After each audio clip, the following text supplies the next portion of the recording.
All right, just like that, we are live.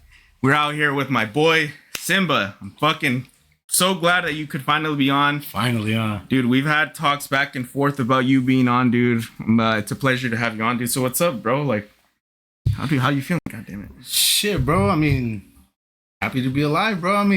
What's there not to be happy about? We got beers, we're chilling with the boys. Yeah, when there's fights after this, we're gonna fucking go barbecue after this shit too. Shit, you're telling me, bro? Yeah. That's what we work for. Life's great. Yes, sir. Bro, I always forget to put this shit up too. God damn it. All good. Happy hour hangouts just started chatting. Hey, support your homies, bro. Oh, Felix? Yo, that's Jaime. Shout out Jaime. Hey, support the fucking boys, dog. I got the fucking notification right here. Happy hour hangout. Support your fucking boys. Don't just say it. Be about it. Thank you, sir. I appreciate that. This is why you're on, bro. This is exactly why you're on. Let me get the fuck.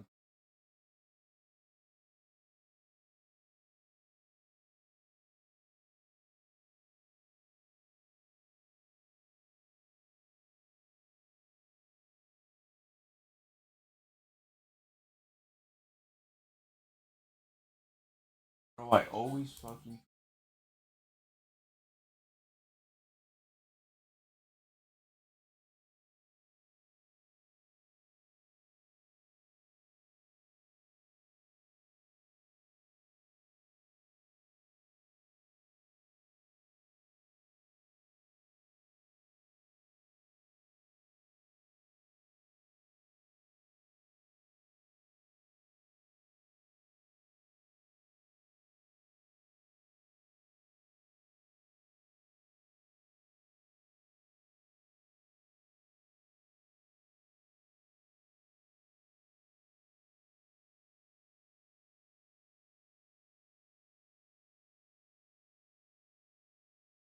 All right, dude. My bad. You're good, brother. You already know technical issues and shit. All right, dude. So Simba, you pulled up. You brought some fucking 32 ounces. What do we got here? Some Corona Familiares, dog. Some 32 ounces. So just because you saw me, Ant, and Brandon, or just me and Ant drinking fucking Vallenas, you're like, bro, fuck it. I'm gonna bring some Corona Familiar. These are the strong motherfuckers, huh? How much alcohol percentage? I think this is like 5? 4.8. 4.8. Okay, yeah. that's not that bad. They're regular Mexican beers. Yeah, that's not bad at all. All right, let's get them cracking, my boy. Shit, bro. Oh yeah. Black Nasty 626. Yes, sir. The boy in the flesh. Oh yeah. There you go. Shit, I'm just reading it right now. That's what's up, bro. Support the fucking homies, no matter how big, how small, dog. Oh shit. Oh, it was the other way, but you're good. You still fucking still got the job alcoholic done. Dog. I know. Cheers, brother.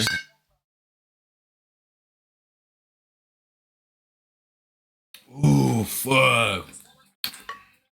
That's why I had to bring the cup. What is that, a mug? It's a fucking Stanley mug. That's fucking dope. Where'd you get that? Target. Fucking. Does it work? Does it keep it cold? Yes, bro. Fucking, I remember I did some mixed drinks on there with my lady, right? That had plenty of ice, whatever. Didn't finish the drink. Came back the next morning, bro, and there was still ice in that bitch. And are you serious? Yeah. In that? In this, like. I mean, bro. I almost, whenever I saw it, I would almost think that the top would let the whole thing get hot. But I mean, shit. Nah, surprisingly no, because it's stainless steel. Yeah. I guess. Well, shit, dude. That shit's pretty cool. You got it all full of stickers too. Yeah, I mean, just 2 little stickers, nothing crazy, but.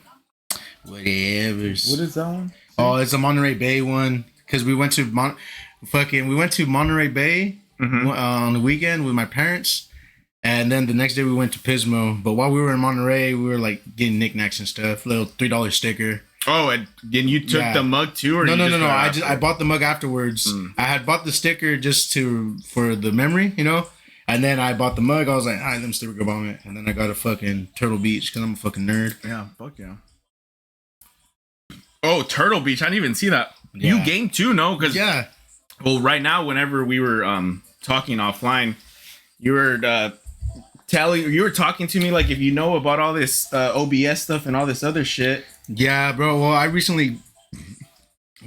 my girl and I recently got a little gaming PC. Yeah. Mostly because she's trying to do her thing, you know what I mean, with schooling and stuff.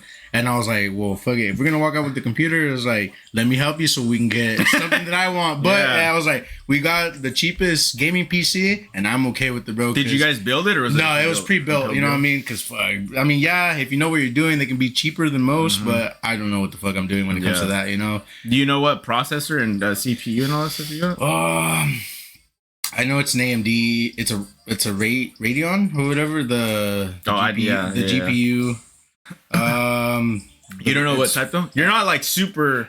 No, like if I look at it, I can regurgitate it. Yeah, but it's like just an entry level gaming PC with 4 gigs of RAM. I didn't have 8. That's exactly like this one that I have right here. That one over there, that's the beefy one, bro. Though that one motherfucker is expensive. What, does it have an NVIDIA or what? Or yeah, GeForce or it was the. I forget which one it has, but it's already like the 3000. I don't know if it's the 4000 series or the 3000 series, but this one's 1000 series. But yeah, dude, that fucking computer over there's a tank. Does it have like a 4070, 80 or? I think it's a 4070. Yeah, it's like it was the best I could get at that time, bro. Because this one, it's cool for what I needed, and I was using this PC that we're podcasting on. But that one, or whenever I was trying to do a lot of multi shit at the same time, I just figured, I was like, dude, I should just invest in a badass one. It'll last me for a good amount. And, you know, that's the way that I always am. Even with iPhones, bro, I always feel like if you're going to buy something that's going to last, you just need to ball out and get the best one. Yeah, definitely. Because it'll last you a lot longer and shit. And that computer, bro, it hasn't fucked up on me yet. And, I mean, I use it every day. This one is, like I'm saying, just podcasting and shit. Mm-hmm. So, until Adrian showed me his build, collab with Renegade Media. What the fuck? Hey, shout out Renegade Media. If you're watching this, bro, hit me up. Yeah, if he gave me the little crash course on him. Oh, who's here? Who's here uninvited? Ed? Like the story? Shout out to the boy Ed. Yeah, he's dumb. I posted it. He was telling me he's all, bro, you didn't even post it. He's all false advertising. I was like, what the fuck are you talking about, dude? I was like, I'm fucking live right now. But yeah, shout out to Ed. If you're watching this, you're a bitch. This motherfucker, bro. This motherfucker was here earlier. He was fucking faded, bro. All right, dog. So remember, told you the fucking rogues, not the Zins, the rogues. These are pretty. Hey, those taste like chili mangoes. Chili mango to me, Zins. Like 6 milligrams, they're a little bit fatter, and then this one is for you. Some menthol ones. Hey, shout out, bro. Yeah, bro, I feel like I need to buy you some stuff now too. Nah, dog. And then if you want to get crazy, fucking spearmint. Jeez, dude, we're gonna be fucking all one. Yeah, we're gonna be on one after this one, dude. What the fuck? Funny. Let's see. Nah, but yeah, I'll take a picture of that shit with fucking Jaimito, and I'll fucking next time we see each other, I'll show you the build. Nothing crazy. Well, are you playing? What kind of games are you playing on? Right now, I just be playing COD. There's a game called Repo or whatever. It's like you go around collecting shit. It's very physics based. So like you're holding this, and you can like if you bump into something, it loses value. So you got to put so you have to get a certain amount of dollars of shit, right? So like say you need $10,000 worth of stuff, you go through the map looking for items that have values on them, and you take it back to the extract, right? Yeah. But there's fucking shit after you or whatever. It's very physics based. So like if you what's the name of this game? Repo, like repossess, REPO. Oh, what the fuck? It's Is it a new game? I've never heard of this game. It's fairly new, yeah. Well, yeah, fairly new. It's like a very meme game, very play with your buddies game. Yeah. But aside from that, just Call of Duty, fucking been trying to get into the Halo games because I've never had an Xbox, but my homies, I've pretty much grew up watching my homies play the Halo games. Yeah. So now with the PC shit, the Game Pass, whatever, just fucking. So you like the games that like the first person shooters then, huh? You like all of those, right? I like first person shooters. I fuck with fucking RPGs, single players. And I don't get a lot of them because I want to spend all my fucking time with them. You know what I mean? Like I was watching your stream earlier. How you saying you want to be a completionist every nook and cranny? That's me, bro. That's me. Like I will spend an hour looking over the same fucking house trying to make sure I didn't miss anything. Yeah, bro. I don't know why, dude. I don't know why. Growing up, I've always been like that. And well, like I was saying it earlier, so on the Dumzo Danino gaming channel that I have, I was playing a new game and I was basically telling the audience that I like to my gaming style is like a completionist and shit. And I don't know why, bro, but that's just how I am. Like, especially like the Sonic games, how those particular games They're you can super go fast, yeah. They're fast and there's a lot of different routes, bro. And I never liked that. I was like, okay, I'll go through this route, come back out, go through this route. Like, I don't know, I was weird. Because those games are meant for you to replay, like the level, because they're levels and stuff. Yeah. Those games are almost only meant for speedrunners and shit like that. Yeah. Because those, dude, I've seen fucking speedrunners play. That shit's ridiculous. Hey, have you ever played the Sonic games on the Game Boy? No, not on the Game Boy. Bro, I remember I used to have the advanced, the SP, the one that will flip open. I had a silver one. Then we used to go to camping trips with our church, right? And I had a homie, and we both had the game, bro. It was just fucking, when you said speedrun, it was so crazy because I remember just obsessing with the fucking first level. Yeah. Because you just know where everything is, how to go, where the fucking jumps land and whatnot. Yeah, bro, those Sonic games, they're cool, but fuck, bro, I'm getting old and I'll just be like, I'll go cross-eyed trying to keep up with, you know what I mean? Yeah. And especially if you don't have a good monitor or fuck it, you know? Bro, the only thing that I don't like about gaming nowadays is, bro, these kids, they're only playing one game. They're not expanding. They're not, horizons. Bro, like, Fortnite came out 2017 or 2018. I don't even remember. Bro, did you play Fortnite back then with tits in them? A bit, occasionally. Hey, bro, tell me why I want to say that we probably played together way back when. Dude, I've only played with Tits maybe like a handful of times. Shout out Tits if you're watching this. Shout out to the boy. Hey, that motherfucker be running marathons, bro. Hey, I be hitting him up every now and then because we don't really talk much because grown up, you know what I mean? We all have our own lives and stuff, but I be fucking with the shit he do, like shit that's out of our norm. Yeah. You know what I mean? Bro, like, he's on some David Goggins shit, bro, that's what's up. Shout out to the boy because I'm really Norris. Yeah, dude. Shout out to him. Yeah. Him. I think, well, dude, we know each other because of him. Yes. Yeah, because I remember back then we knew more like of each other because our people would hang out with each other. But we had met at Papa's and Beer. Yeah. Bro, I got some fucking stories for that one, but I'm not trying to air myself out. Yeah, bro. Fuck all that. Yeah, fucking. I had a lot of fun when we went. I tackled it with my old lady, you know what I mean? So that was cool. Yeah. It's not, I didn't feel like I missed out on anything, to be honest. That's what I feel sometimes, bro. Like, whenever I see people that go as a couple, but at the same time, like, I've never gone as a couple, so I don't even know, like, if there's something I'm missing out. And you know what's crazy? You know how you sell the ratchet stuff? Like, where it's like, and other fools are like, yeah, you know what I mean? Hey, you know what was crazy, bro? When we went... Like, if you were just kicking it, you wouldn't really see much of it. You know what I mean? If you go looking for stuff, you'll fucking find it. Yeah, that's true. That is fucking fair. Yeah, dude. I don't know. For me personally, like, I mean, during that time, I was, just doing me, and bro, I felt like I was actually talking to my barber about this earlier. That went over there, bro, just felt effortless. I feel like culturally in the U.S., for whatever it is. A lot of females, they're super stuck up. They're all about their friends. They don't go out to like try to meet new people or anything like that. Right. Over there, what I mean by effortless, bro, is like girls will approach the guys. Oh, definitely. Yeah, and it's like in scandalous ways. Because I'm about to say, you do gotta realize it's like they know that they're from over here. Yeah. You know what I mean? Yeah, I don't know, bro. That's just my take on it. I want to try one of these rogues, bro. In the last podcast that I did with Brandon and he was talking about them. Yeah, he was talking about these, and he's like, have you ever tried the rogue ones? And I'm like, no. And then he's like, bro, you need to try them. So what's the best way that you could differentiate these two? Because I've tried one that supposedly said it was 15 milligram. Oh, the phrase? They're hard, big as fuck, stiff as fuck. Really long and stiff. Yeah. I put them. and it felt like a fucking rock on Yeah, and it's and uncomfortable. I didn't get any high out of it. Like, I didn't get a because it was nicotine out of too. it. I remember those Frey little cans, right? Yeah, I remember right there by our shop when we would be working there, we'd go get lunch, burritos, whatever, you know. Yeah, and I remember they had those because it was just 6. You know what I mean? 6 in whatever. I saw 15. I was like, ooh, let me get them. Hard as a fucking rock, bro. Yeah, so I was like, after the first few, I was like, all right, I gotta start chewing on them, bro. I gotta like get them moist and then chew on them, bro, because that was the only way. But yeah, those are they've gotten a little bit better.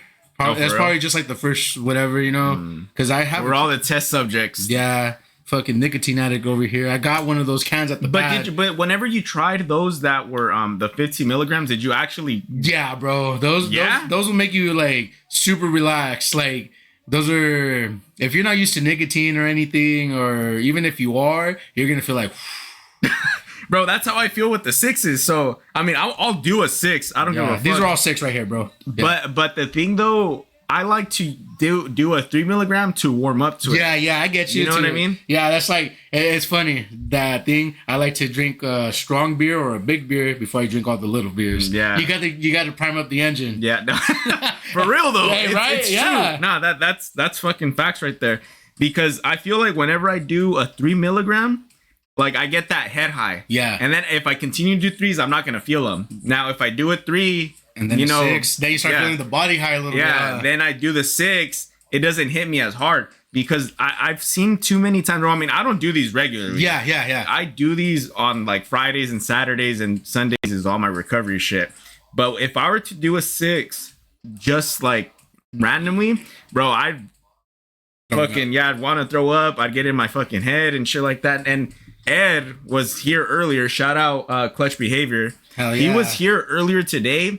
And because I have courtesies ins for my guests over there in the coffee table, and he took us in, and he took a 6 milligram, and he's all, "Fuck, bro, I need to throw up," and I was like, "Bitch, you're the one fucking taking zins in the morning, bro." Yeah, bro, it's like every now and then. Sometimes they don't do shit to me, but it's probably because I be popping them in at work, bro. Like when there ain't shit to do, or we're like just like after because the thing with me, bro, like when I do any VCO, to be honest, whether it's a beer or these some tree, I like to like I think of them as like a dessert, like a sweet, like you're like like after a good meal, you just want to relax, right? Yeah. So you do what relaxes you. So yeah, but it doesn't fuck with your work ethic. Nah, not really, bro. I mean, there'll be times, say, if we're not doing shit, and like at a standstill or whatever, because we gotta wait for another crew to finish. I'll pop it in, and I'll be like that, like fuck, I'm not doing stuff. But then they say, oh, it's time to go. I'll be like, all right, cool, just shake it off. You know what I mean? Drink a little bit of water, and it's go time. You know what I mean? Yeah. But hey, it's one of those things. Like, say, like, have you ever been like drunk to the point where you kind of gotta force yourself to lock in just for whatever, or you could just let it take over? Yeah, well, that's whenever you get what I'm talking about. Yeah, whenever you take those fucking mid-party trips to the bathroom and you're just looking yourself in the mirror, like, oh, fuck, I'm drunk. Like, I need. Yeah, it's either you lock in and like hold yourself together, or you just let it take over and just get fucked up. Yeah, that's kind of like that. You know what I mean? I can easily just fucking be like, oh, fuck, or just fucking, hey, fuck it, like. But I feel like I feel like nicotine though has shit in it though that actually make you lock in though. I've heard studies. Supposedly, if you do nicotine while you're working, it's supposed to like really like I mean, lack of better terms, Adderall or something. No, well, like stimulate you. Yeah. No, it sounds terrible. No Diddy. Yeah. I mean, I think so. I feel like sometimes the same thing can be said for like weed for certain people or whatever. How they can. I don't know how that one works. I mean, you like doing all that shit, don't you? Yeah, I fuck with my tree and stuff. You know what I mean, responsibly. Yeah, I don't be doing that shit. Have you always been into weed? Or like THC? After high school and stuff, you know what I mean. I started in high school like the second semester. Yeah. But I mean, yeah, it's just been I've just done it. You know what I mean? It makes me feel cool. It doesn't make me all crazy. I'm not spending my last dollar on it or anything. You know what I mean? It's like alcohol, bro. The way I see it, if anything, less dangerous. What kind of high are you? Are you like the type that really gets in your head and you're just like slumped? Or are you just like the hungry type? I feel happy. I feel like it just depends on how much I smoke or how much I intake. You know what I mean? Like if I just take like just one solid hit, I'll just be like, all right, cool. Like I'm gonna ride it out. But like say if I just keep robbing the pen, I'll just fucking be like with my eyes all heavy, but they're just chill. You know what I mean? With the hunger, I mean, if there's food, I might eat it. Yeah. Or if not, it just hit or miss. You know what I mean? So it just depends. Yeah, it just really depends. Because there's times where I get the munchies hard, bro. Is there a difference between when you hit the pen versus when you hit the like tree? Like, yeah, the flower. Yeah, definitely, bro. It's in what ways? Have you ever tried actual spit? Actual chew? I mean. Have you ever once? Oh, so you don't really have a reference that one time. Really. Well, I guess. Yeah, I guess that was the analogy I was going with. It's like this compared to actual chew. Yeah. Actual chew is going to hit you a little bit harder because it's actual thing. This is the not necessarily synthetic, but it's just concentrated like itself. Yeah. Like how it's concentrated as opposed to the source stuff. Yeah. That's weird, bro. I always thought if it's nicotine, it's nicotine. If it's weed, it's weed. True. You know, so in a few hours, we got UFC. Yes, sir. Main event. My boy Protest, bro. Fighting nerds, dog. Fuck yeah. Hey, all the shit about Machado Gary, it is what it is. True or false, whatever. Are you talking about him with this girl? Yeah, with all that. Hey, whether it's true or not, good memes or whatever, that boy can fight. Yeah.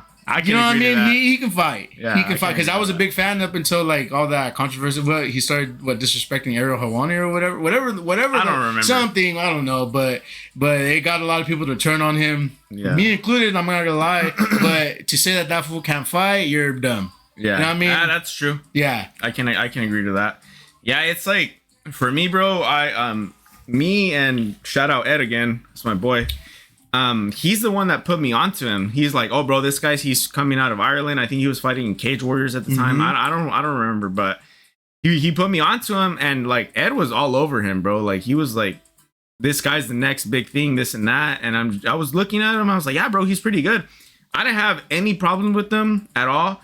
But just like personally, this is my personal opinion. So you guys don't get offended with what I'm gonna say.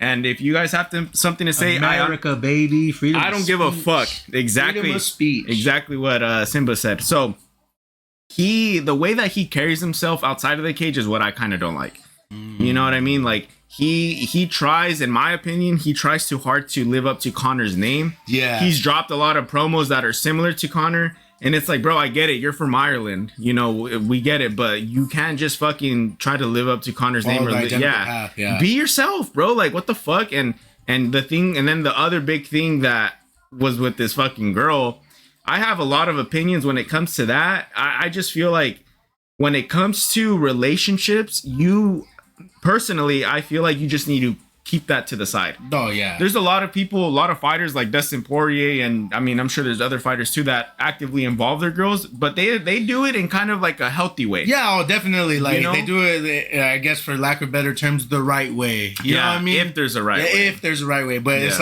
like all right, cool. You know what I mean? It's part of the brand. Yeah. I feel like it's the best way to do it if you're gonna do it. Yeah. Me personally, I'd rather just be like, bro, like let me focus on my fights. I mean, I would even go as much as not letting them come, because if I fucking see my family in the stands, it's different, bro. Yeah, it's different, and it's like, bro, I can't get fucking slept. I can't get knocked out. And I can't get my ass beat. And having those thoughts going into a fight isn't. I mean.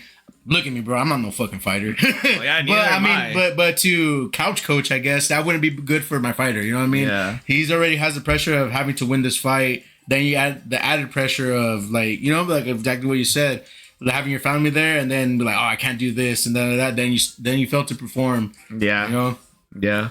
No, and that's just my philosophy on it, bro. Because it's like, if a man's gonna go to work, let him go to work. They don't want to have to worry about all that other stuff. And it's worry about your girl hitting you up every 15 minutes. For real.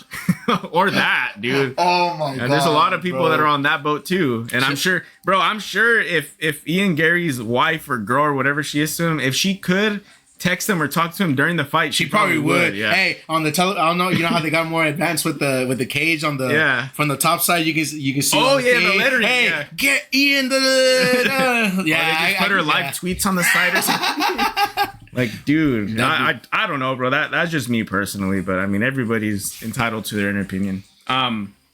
But I actually want to try one of these, bro. Which one would you say is the best this one? This one's right here, brother. That one's. I feel like that one's the best. Mango. So what? What would you say this tastes like? To me, you know what? To me, it tastes like the little fucking the little candies with the tamarindo inside. Oh yes, I don't know what they're called, but I know exactly what you're talking about. So that's what these taste like. Yes. All right. Well, we're about to try this. We see how that one's a little bit fatter than which one's open? This one. Than the Zen. The Zen's a little bit longer. Yeah. So let me see. So for comparison, so on my left, which is your guys' right, I have a Rogue, and then on this other side is Zen. So for comparison, yeah, it's a lot fucking thicker. For the record, we don't promote doing any of this if you're underage. If you're underage, please don't try this at home. Yeah, bro. Fucking wait your turn, bro. Yeah, it's all right. It's cool. It's cool to wait your turn. You don't gotta grow fast. Oh, dude, this is like immediate flavor. Right? I would almost say they coat this in like sugar and whatever that flavoring is. Quite a bit, huh? I would almost. Do they have ingredient lists? No, they don't. No. Oh, that's something worth fucking investigating. Yeah, these, like I said, because we're just used to Zins. Like, even if you get flavored Zins, you're used to the Zin brand. You know what I mean? Yeah. That you're not used to like flavor. I remember the very first Rogue I tried was a berry, and I didn't know how to feel about it at first, just because it was like, this is a lot of flavor. You know what I mean? Yeah. Well, shit. And what I think is cool though, it seems like Rogue makes a lot of different flavors. Yeah, like candy-ish flavors. Yeah, they got these two right here. They have a blue one that's peppermint. And the red one that's berry. I don't know about anything else because, you know, I like my nicotine, but not so much too. You know what I mean? No, I get it. And then Zins, they really only have standard flavors. I think here in California, because of that whole tobacco or whatever ban where you can't have like flavors because it's marketed to kids. It's like, bro, kids shouldn't even be fucking smoking them to begin with. It's like banning Q-tips, but not a cotton swab. Because they're the same thing. Yeah, that's true. But you're branding the Q-tip brand, which is like all the menthols and flavors, as opposed to just the cotton swab. Yeah, I don't know. That's what. But even the ones that were prior to the ban, whenever they used to still sell them here, I think all I saw were just like standard flavors, almost like minty spearmint flavors. This, but like more like this right here. The only ones that actually had like flavor to them were the citrus ones. Oh, the yellow ones. Those are fucking fire, bro. I actually really like those whenever we could get them here. And those were hard to come across. I know where to get them here. Yeah. Yeah, dude. Like, it's like, for me personally, I'm just like, those were fucking the best ones because they just taste good. It tastes like Cali. It's like how you said, it tastes like the Central Valley, bro. Yeah, exactly, dude. Hey, you want, I can add to that. You know what it tastes like? It tastes like that mural. I would imagine it would taste like what the mural of the fruit would taste like at PHS on the side on fucking J Street. You know how they have the mural of the oranges and the pea and stuff? I feel like that's what that Zen tastes like because the oranges. Yeah. Shout out PHS. You went to Porterville High School? I don't know what that means, bro. Oh. See, you guys have your fucking little cult dances, bro, or you guys' things. It's just because the Menachie are marauders. Yeah. PC way of saying a native or whatever. You know what I mean? To not get it like the whole Washington Redskins situation. You know what I mean? The Commanders now. It's like a way. It's like, well, it's not offensive because the marauder is just an adjective of a person or whatever. Yeah. But yeah, they're natives. You know what I mean? I didn't know Menachie had their own little like it's a kickoff song or whatever, the war chant, I guess. Yeah, I think they take after FSU. So I went to a PHS graduation, I think like maybe 2 or 3 years ago. And one of the weirdest, not weird, but one of the things that I noticed that they do is like they have like a whole song that they know. There's this weird thing that they do. Their fight song, yeah. I don't fucking know, and all of them do it. And even the people that are in the stands, whenever, like all the alumni, yeah, they're doing it too. And I'm just my fucking, because I graduated from Granite, There's me just sitting there. I'm like, what the fuck are you guys doing? Oh yeah, Granite doesn't have any of that. Yes, because you guys were the newer school, and Monachi and PHS were like the established schools at the time. Yeah, because I was young enough to remember when Granite became a school. Because my uncle, he beat me by like 8-9 years, which isn't really much in Mexican terms. You know what I mean? Because when you think of a tío, you think of an old guy. Yeah. But yeah, and essentially I was 2 graduation classes behind him. Essentially. Oh no shit. 8 years. Oh, that's right. Like 8-9 years. Okay, yeah. Like, so like, maybe add an extra year, but still, I remember that. They made a big. He got the PE shorts and stuff like that. Yeah. So I remember being old enough to remember that Granite was a new at that time, and that's still new in school building terms. It still is. I think it's like 20 years. Yeah, it's 20 years. It's still considered somewhat not new, but not old. You know? Yeah. Because bro, at work we be working on fucking warehouses and buildings that they're built in the 40s, dog. That's old. That is old. Yeah. We take off plywood boards. You see nothing but mold and fucking rusted out beams. Oh, bro, it's gross, but someone's got to do it. So, you've talked about it a few times already. So, what is it then that you do? I work for American Incorporated. They're based here out in Visalia. The company has departments for everything. So if you need your fix, whether it's you own a warehouse, own fucking cattle, whatever it is, or just you own a home that wants renovations, they do it all everything under the sun. They do, because we work a lot in commercial, in whatever it is. We work a lot of the dairies around here, like where they have all the milk, not the cows themselves, but where they have all the milk and butter and stuff. You know, we work in a lot of those settings. And the crew that I'm in, we're like a service crew. So think of residential work. You know how you can knock out like a job or 2 in a day, but in the commercial. So it's just basically like if somebody okay, let's say I own a warehouse and I'm just like, oh fuck, I need work to be done over here, or like something broke over there, or I need something maintenance. Yeah, like if guys are the guys if a roof panel start leaks, like when it rains or whatever, they have to look at the forecast. You know what I mean? Yeah, I mean you know this, being a project engineer and stuff. You know what I mean? You got to take into account all those little things. But pretty much, we go install like gutters 20 feet up high, like big old stainless steel. What's it called? Like just little bit of everything. Some days we're concrete guys. You know what I mean? Other days.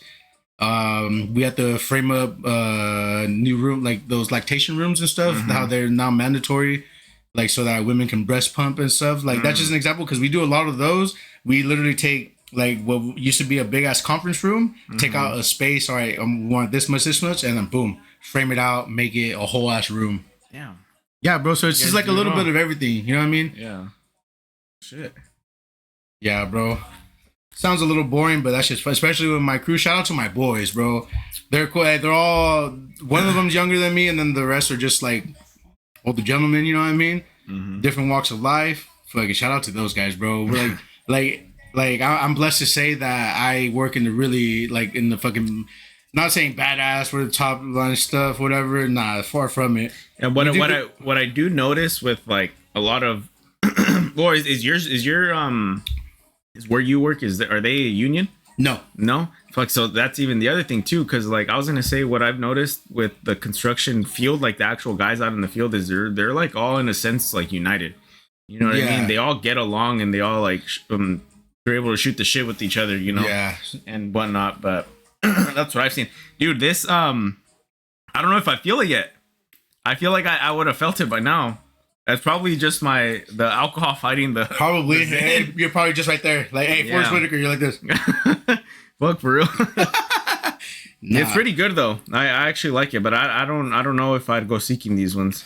I feel like Zins are definitely that's your bread and butter right there, huh? Yeah, that's all good, bro. Shit, they're good though. I like them. So if just in case there's no Zins, Rogue, that's the next thing to do. So. Yeah, and if you want to look for Zins and stuff, I can show you the spot without blowing it up. Yeah, offline, off air and stuff. But yeah, bro. Yeah, like I said last time, shout out to the boys at work, bro, because we have a lot. We're we're in general construction. Yeah. Like I said, they have different departments: HVAC, plumbing, mechanical plumbing, all that. Like I said, everything under the sun. But there's like a lot of guys. We have like 4 or 5 different crews that fall into general construction. I want to say we're probably the only crew that actually hang out outside of work and stuff. So it's like, that's what I'm saying. So it's like, fuck. Oh, so you guys are different then. Yeah, like, you guys are actually like. Yeah, we like each other, bro. We legit like each other. That we go to each other's like milestone events, I guess, like a baptism, some like a daughter's birthday party or something. You know what I mean? Marriage, vow renewal and stuff like that. You know what I mean? Now that's always cool, bro. Especially like if you're gonna be putting in 40 hours a week, you gotta be able, plus, and you're surrounded by these guys.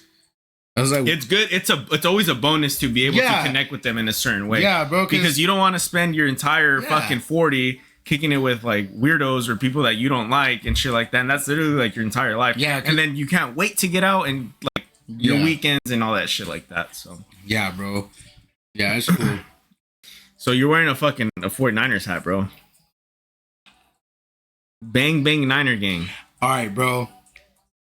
I fuck with the Niners very heavy. I don't like that term. You don't like Bang Bang Niner Gang? I don't. It's very cheesy, bro. I don't like it. I don't like that E40 song, Bang Bang Niner Gang. I really don't like it. That new one that came out was all right. The one with which one? Pilo and Saweetie. Oh, they made another one? Yeah, they made another one. That's a little bit more like cooler.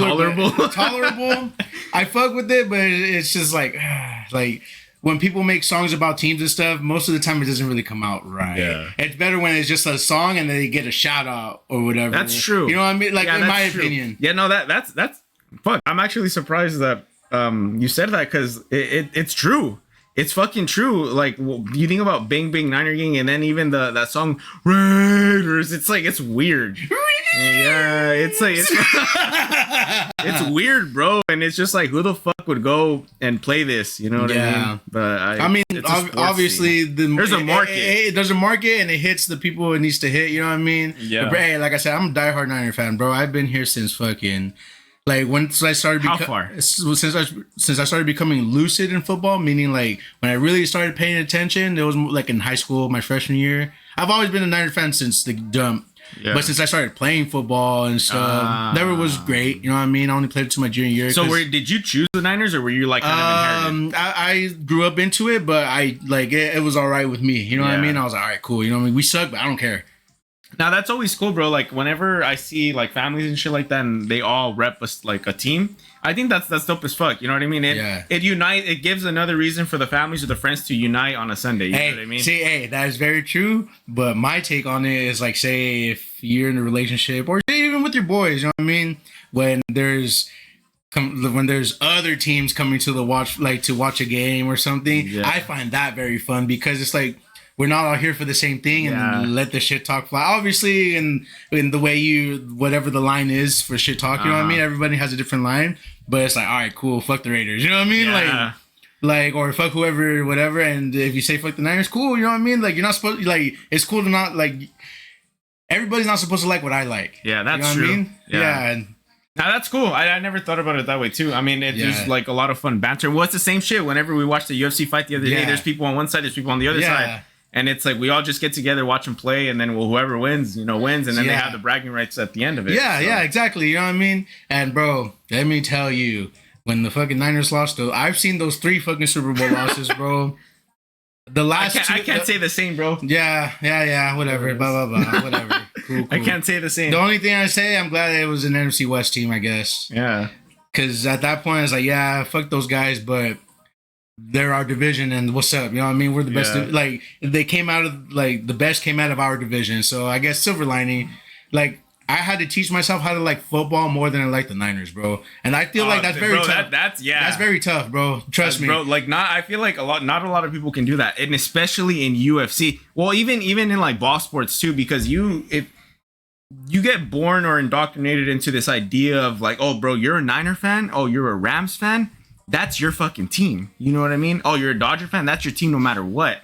And that's where a lot of the toxic fan base comes from. That's why all these dudes that will like talk shit about other teams, they get really pressed and they'll fucking fight you over a team. I'm like, that's silly. I used to hang out with this group of people, you know what I mean? They're cool, you know what I mean? They like their team, but they would hate when someone against them would fucking pull up. And they were like, oh, who invited them? Jokingly, but they kind of mean it because it's like, oh, they just want to rate her on it. So it's like, that's cool and all, but it's like, why'd you invite them knowing that, you know? And that's like, that also, that kind of conditioned me. So I was like, hey, bro, that's kind of lame. Yeah. Like, if anything, I would want people from other teams or whatever. Yeah, well, it's just like learning how to coincide with differences, bro. Yeah. And it's like in any walk of life, anything that you choose, there's always going to be something that you don't agree with. And there's going to always be people that back that idea that you don't agree with.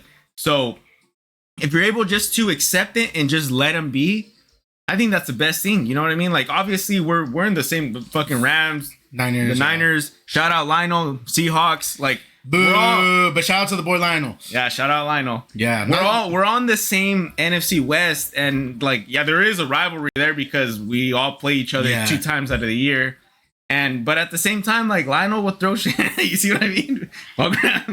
But like, we'll always send each other shit. Hey, that's my boy right there, Lifted Life. I don't know if you're still on, but that's the boy right there, Lifted Life 59. Shout out. Hey, he's the one. Sorry to. He's the one that when we don't get together, or whatever, he's always at the pad at the pay-per-view. When I have stuff, you know what I mean. He's like, so that's your UFC. That's guy. My boy right there, yup. So what Ed and Lionel are to me is what the boy. That guy's just the boy Z. Shout out to the boy Z. Hell yeah. Shout out, man. Shout out.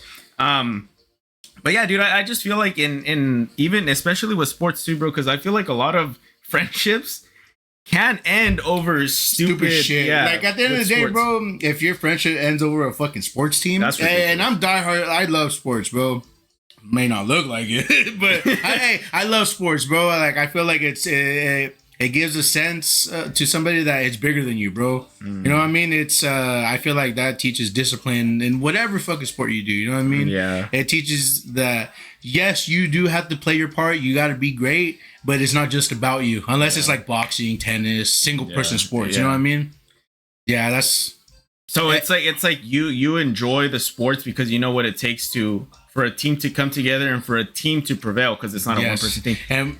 And we didn't do much prevailing in Monachi. We fucking sucked.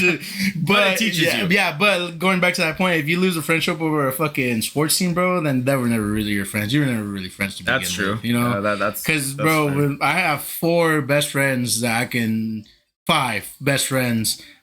we could talk shit all fucking day. But obviously, there's much shit talk. There's the line. We never cross it, but it's like we're always talking shit, and it's cool. You know what I mean? Because it's like, all right, cool. That's what you like. Yeah. You know what I mean? Yeah, like these motherfuckers over here, bro. Hey, shout out Ant Dog. Hey, shout out to the boy Anthony. Yeah, hell shout out Ant, dude. Shout out D Block, homie. That is a fucking happy hour hangouts alumni, dude. Love that guy. Fuck yeah. Yeah, I guess, bro. For me, it's like I can appreciate that as far as like team sports, but also too, bro. There's like something about like single person sports that I really enjoy too, like boxing and MMA, obviously, because it's like, bro, it's literally you against everybody else. Yeah. If you fail, it's on you. It's on you. And I feel like me personally, it could be because I don't know if you know this, but I'm an only child. It could be because of that too, that I can kind of simulate on that, because I didn't have brothers, I didn't have sisters, I didn't have anybody. You had to learn it on your own. I basically, a lot of the shit that I did was basically for myself and, you know, on my own. So whenever I see people in boxing, people in MMA, and I see these champions, bro, I also think like, you can relate. Bro, these motherfuckers did that shit by themselves. Yeah. You know what I mean? And it's like whenever you do fail, you go back to square one, and in your square one, you're in a fucking room by yourself. Yeah. Thinking in your head, and you're fucking like gotta plot out, okay, what about this? What about, you know, it's and then the absolute glory to it too is great to see too. I think one of my favorite championship wins ever, bro, had to have been Brandon Moreno. Bro, that had to have been one of my favorite. Mine too, bro. That shit's ingrained in my heart. Bro, I can't watch that fight and not cry. Yeah, because Cause I'll play the whole thing. I'll literally play the whole thing. You know what I mean? Play Yeah. to the. Obviously, I'll cut off at the Davison interview, but Yeah. I'll play the whole thing, and I'll be all like, I know the script in a sense of because it's already pre-recorded. Yeah. It's like he's got a lot of time now. Oh, look at this. He's under the chair. Like, bro, that fucking phrase right there. Like, that's when my goosebumps start coming out. Like, shit, they're kind of coming out right now. You know what I mean? Because it's like. Fuck, bro, that's raza, bro. Yeah, we ourselves. We all have biases. Yeah, we have biases to it too. It's like, we ourselves know that we as a race of people, or whatever you want to say, as the culture of people, we're hard workers and stuff, and that's like that's seeing hard work pay off right there, bro. Yeah. You know what I mean? So it's like, fuck, I can't. You know what I mean? I get hella emotional watching that, bro. Yeah. I think for me, bro, is like just knowing that. Well, he had that first fight, and then he had, I think, another fight after that before he won it or whatever. Mm-hmm. I don't even remember. But because he had got cut, bro. Oh, he did, he got cut. I fucking forgot about that. That plays a whole other thing. He lost to Pantoja on the Ultimate Fighter, and then he went back to the. I don't know if he. Yeah, well, he had to go to the regional circuit after losing the Ultimate Fighter. Yeah. I don't know if he came in, then got cut again, or that was him getting cut. But I know that he got cut, went to the regional. Went on the tear, came back, and that's when he had that fucking war with Figueiredo during COVID. The one that gets lost on people, bro, because it was during COVID. You hear about 2 through 4 all day, you know what I mean? Because when he wins it, loses it again. Bro, I don't even fucking remember. Yeah, bro, it was like it's a roller coaster of emotions, bro, and it sucks because, I've seen. I remember, bro. I saw the first time I saw Moreno fight was that COVID fight. And me personally, I don't know how much of a UFC fan you are, bro, but I really got into UFC during COVID. Me too. During COVID because Dana White was the only person that was willing the only to... sport that was going on at the time. The world shut down. And whenever the world shut down, I was like, all right, bro, I'm not going to school. I was working, but it's like when I come home or on a weekend, what am I doing? Nothing, because you couldn't do anything. Yeah, you couldn't do anything. So whenever I would see that, what am I going to watch? What am I going to watch? And I remember I said this on a previous podcast that they would stream competitive sign flipping. So like the dudes at Little Caesars that fucking signs, they had a competition for that. I'm like, bro, this is whack. And then I saw, I'm like, well, UFC's still going on. I'm gonna fucking watch it. And what was the first? You can almost already say which one I'm gonna say. The first UFC COVID event that I saw was Dan Hooker and Dustin Poirier. Dude. Oh my god, bro. Hey, that's funny because remember I showed you on IG that I was putting my coworkers on? Yeah. I fucking put that fight on and I was telling them, yeah, bro, this is during COVID, so you hear all the fucking putazos. And they were just like, oh, fuck, yeah. Dude, you hear all the grunts and everything. Yep. And it's like, bro, I like that fight because it puts you into perspective. Because you think if I'm going to fight and if I get hit with one of those fucking punches, I'm out. I'm out. Hey, bro, I'm fucking damn near 300 pounds. Those fools are fucking say even fighting weight over the day of they're 170. Like 170. Yeah. Bro, I'll get my ass fucking rocked, bro. Dude. Yeah. And I always think it's so crazy because they get hit and they still keep going. Yeah, they still go. I'm like, dude, you guys are fucking crazy. Bro, that's a Hall of Fame fight, dude. Oh, it is in the Hall of Fame, isn't it? I don't know if it is officially. Shit. But that's definitely if there was like a category for Hall of Fame fights, that's definitely needs to be on there. Yep. It's just one of those fights, bro, that I don't know if we'll ever get again. I mean, I think they still do Apex fights, but they have a small crowd. It's kind of like how it. Oh, not tonight. They're in Missouri, but yeah, it's like those cards, bro. I'll like tune in and say if there's a commercial, I'll just like come back to it like half an hour later or something. If it's fighting, I'll watch it. If it's good, those are very hit and miss at the Apex. You know what I mean? Yeah. The Apex should just be for the Ultimate War. Yeah. Dana White's Ultimate Fighter, if they still continue to do it, and Dana White's the Contender Series. Yeah, I feel like that should be the only use of that. Yeah, and it just sucks, bro, because again, we'll never get those type of fights. Bro, they're never gonna fucking like Max Holloway and Dustin Poirier. We're not gonna get that in an Apex with nobody there. No, hell no. It's so crazy. Yeah, okay. Now I get what you mean. A fucking banger of a fight with no crowd. Yeah. Okay. You're never gonna see that ever again, bro. And like, it's funny because whenever I would go on get my haircuts, well, my barber, bro, he loves fucking UFC. He's a youngster, and bro, like, whenever he has a remote to play whatever he wants on the TV. UFC, bro. Hell yeah. Today they were watching highlights of that Prada guy. Prata or whatever his name is. Oh, Prada. Yeah, whatever. I don't know. Yeah. But the guy that was in a fight today, they were just watching highlights. But there's been multiple times, bro, where these motherfuckers, they'll just throw on the Dan Hooker fight. Yeah. Dan Hooker and Dustin Poirier, dude. That fight, I feel like, is going to age well. And it has so much replay value because whenever you replay a live event, it doesn't hit the same. Yeah, No, it doesn't. You gotta be in the moment. Yeah, even if I'm by myself or just with my old lady watching it, even she's on her phone or whatever, it still doesn't take away from this is live, this is happening now. You know what I mean? Because you don't know what's gonna happen. Yeah, and you already know. Yeah, because I had a boy because I used to work at the Walmart DC. Shout out to them. Great place.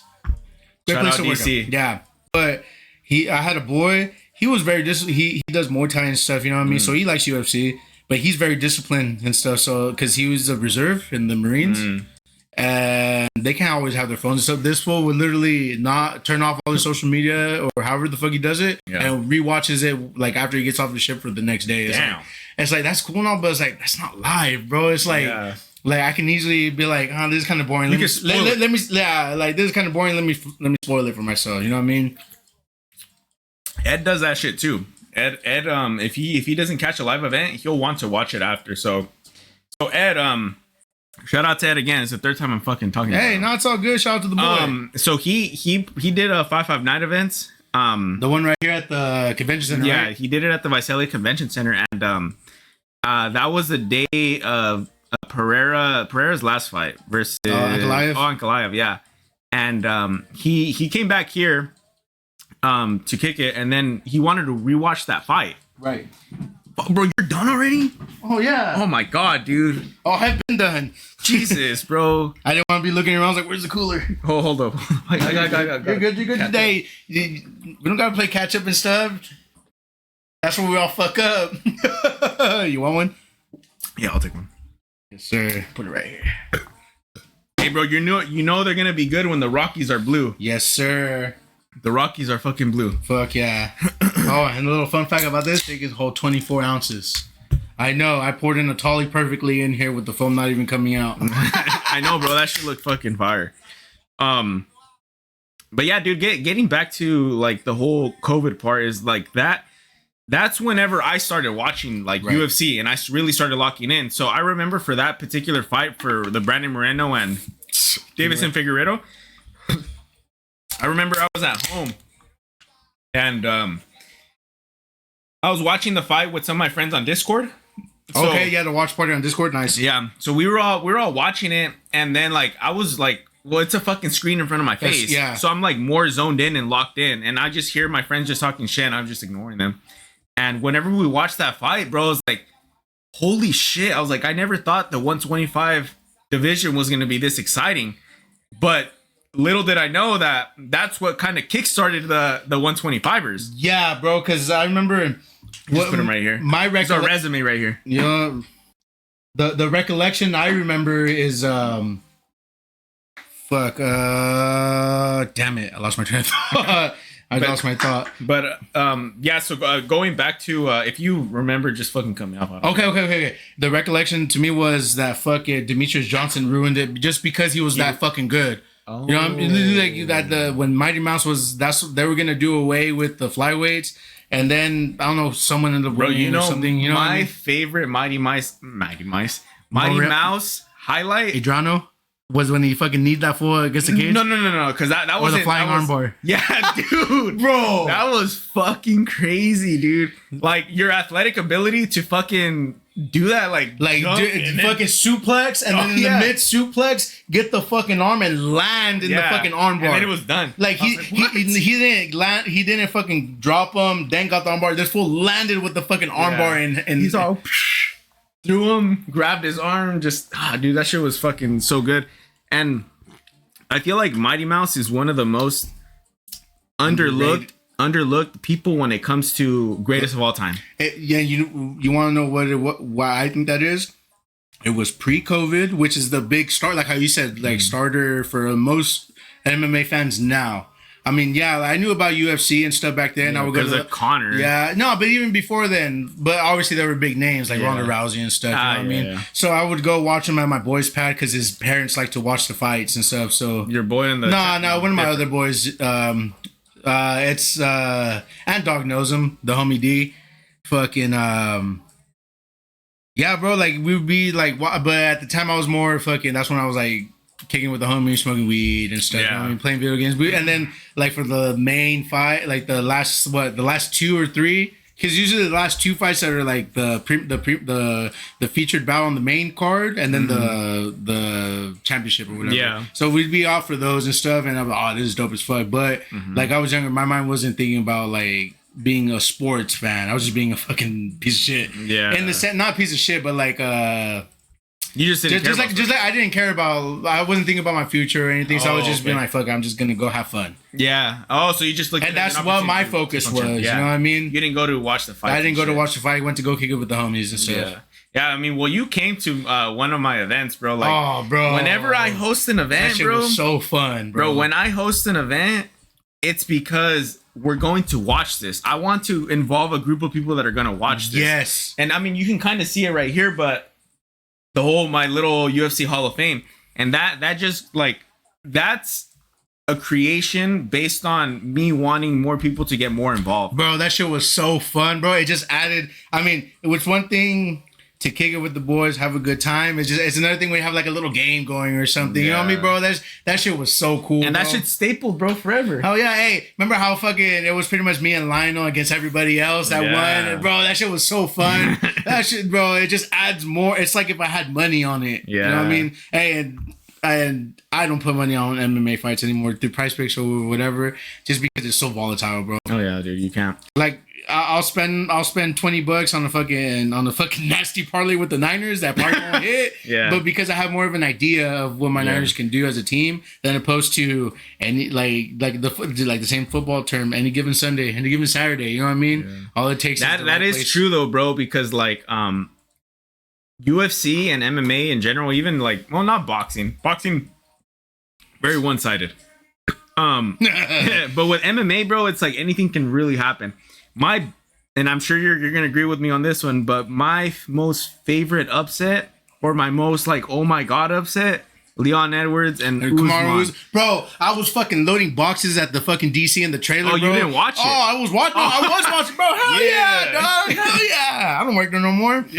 Yeah, bro. I was fucking stacking my boxes, and I had a fucking a box prop with my phone right there. I had a couple boxes props so I can be eye level, so I can be like this, dude, put the boxes in, and bro, I was just fucking yelling, bro. Like, you just knocked down your stacks of boxes. Yeah, I was like, oh, bro, that shit was so crazy. And then the fucking John Anik's commentary on that, bro. Is like, if he can get through, Joe Rogan's like, if he can get through this, it could be a moral victory. But that's not the cloth from which he has cut. And boom, gets head kicked, bro. Bro, like, dude, okay, so I remember where I watched this and how it went down. So I was at my buddy's place in Fresno. And we were just watching it, and like, bro, I given up. Like, I'm like, bro, this is another Kamaru Usman masterclass. Like this, I was just like, oh, bro, whatever. And I remember my cousin Rigo, shout out Rigo. He called me. He called me in the middle of it, and I looked at my phone, and I was kind of already faded. I'm just like, like I didn't want to answer it. And I remember like just thinking in my head, I was like, because our stream was a little delayed. Yeah. And I remember thinking in my head, I was like, what if his stream is like on time? Like the legit stream. Yeah. What if his stream is on time and he called me to tell me that a crazy and in my mind I automatically said, nah, that's bullshit. Like, stop thinking about that. He probably just wanted to talk to me about the fight. So then I was watching it.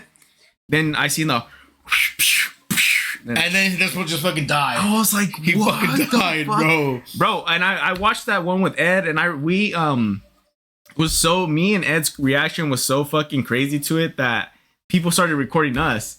They're like, bro, look at these fucking guys. We were like, oh my god, bro, because that's crazy, bro. We looked at each other, we were shaking each other. We got in front of the TV. We were just like, bro, what the fuck? Yeah, like, bro, because that was a crazy fucking comeback, bro. You're literally getting dogged 4-1, fucking. Not fucking Amanda Nunez, fucking Juliana Pena 50-43. Oh, yeah, that's different. 50-45 for sure. Yeah. But damn, bro, I was like, what the fuck? And then just all caps to my cousin, bro. Dude, and also to another one of my most favorite moments besides the John Anik commentary was the corner. Don't let him bully your son. Yeah. He was like, bro, I remember, like, and you could see it in the video. I might pull it up right now. Me and Ed have watched it prior, or one time already on the pod. But one of like the craziest moments that I remember for that is like that speech. He's all, hey, he's all believe in yourself or whatever he was saying. Stop feeling sorry for yourself. Yeah, stop feeling sorry. So like you can do this, Leon. I believe in you, this and that. And then like, bro, I feel like and I just got goosebumps thinking about it. One of the most craziest moments about that specific thing is because like Leon, I feel like genuinely didn't believe in himself. Yeah, bro, he looked defeated, bro. He looked defeated on that But his fucking corner, bro, or like his coach, he fucking knew it. He's all, bro, you can do this, and like, and he's all, stop feeling sorry for yourself. And then whenever he went to go like pour water on his head, bro, his hand's shaking. And when I saw that, bro, like I'm like, that's passion, that's dedication. That motherfucker believes in his fighter. So like, if you're Leon and I'm his coach, like I'm telling you, bro, you can do it. And whenever I go to give you water, I'm just like this, bro. Like, that's shit, heart bro. Racing, bro. Shit. That's such a great moment in MMA, dude. Like, hell yeah, bro. That I was just like I said, I was counting him out already too. You know what I mean? Like I was like, man, this fool counted himself out. Yeah. But then the performances afterwards, it's like. Oh, so I want to circle back because I wanted to talk about with Brandon Moreno too. Okay, so, yeah. His post-fight speech, bro, in my opinion, was one of the best speeches ever in the regards, and I feel like it can only be appreciated from our people, Raza. Yeah, yes, definitely. Only be appreciated from Mexicans because, like, bro, whenever like he's all, I think he said I'm just a fucking kid from the TJ, bro. Like I'm just a kid from TJ. He's all doing this for love, bro. He's all anybody can do this, and it's just like him getting his hand raised and just fucking crying. It's like, bro, that's just like the way that I look at it, bro, is like everybody has their own struggles. Anything you do, there's a struggle, right? Yep. And his struggle was obviously being the world champ. And he had already fought one time. It was a tie. Super close. Then he fights that next time. Gets the sub. And then he gets it. And it's like, bro, like I can't imagine that fucking relief that you get whenever it happens, because you're just like, dude, my whole life has been dedicated to this very moment. Bro, and Joe Rogan nailed it on the head. It looked like he didn't even fucking believe it, bro. Yeah. It was like after, I think he hugged Davison, where he fucking dropped to the floor and he's like, all right, it's real, bro. And shit.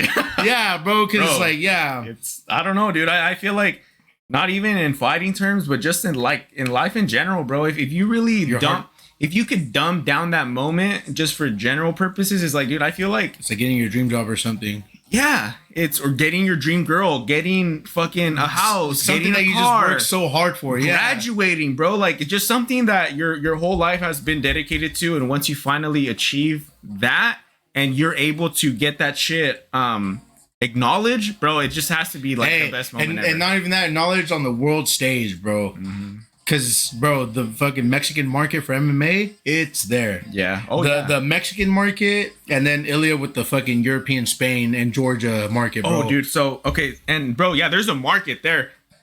So,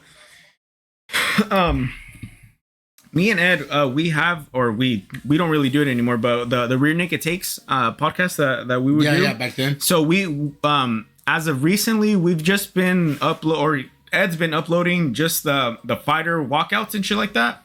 So I remember I was telling Ed, I was like, bro, like, because me personally, I always would look up a walkout as if I was there. I want to see what it looks like if you were in the stands. You know what I mean? So I told Ed, I was like, bro, what if we just, whenever we go to the events, what if we just record the walkouts and we just upload them? Dude, the fucking so we uploaded the most recent one with Islam whenever he defended his title against Money Moicano. Mm-hmm. And dude, that fucking video got over 100,000 views, and that video is full of Russian comments.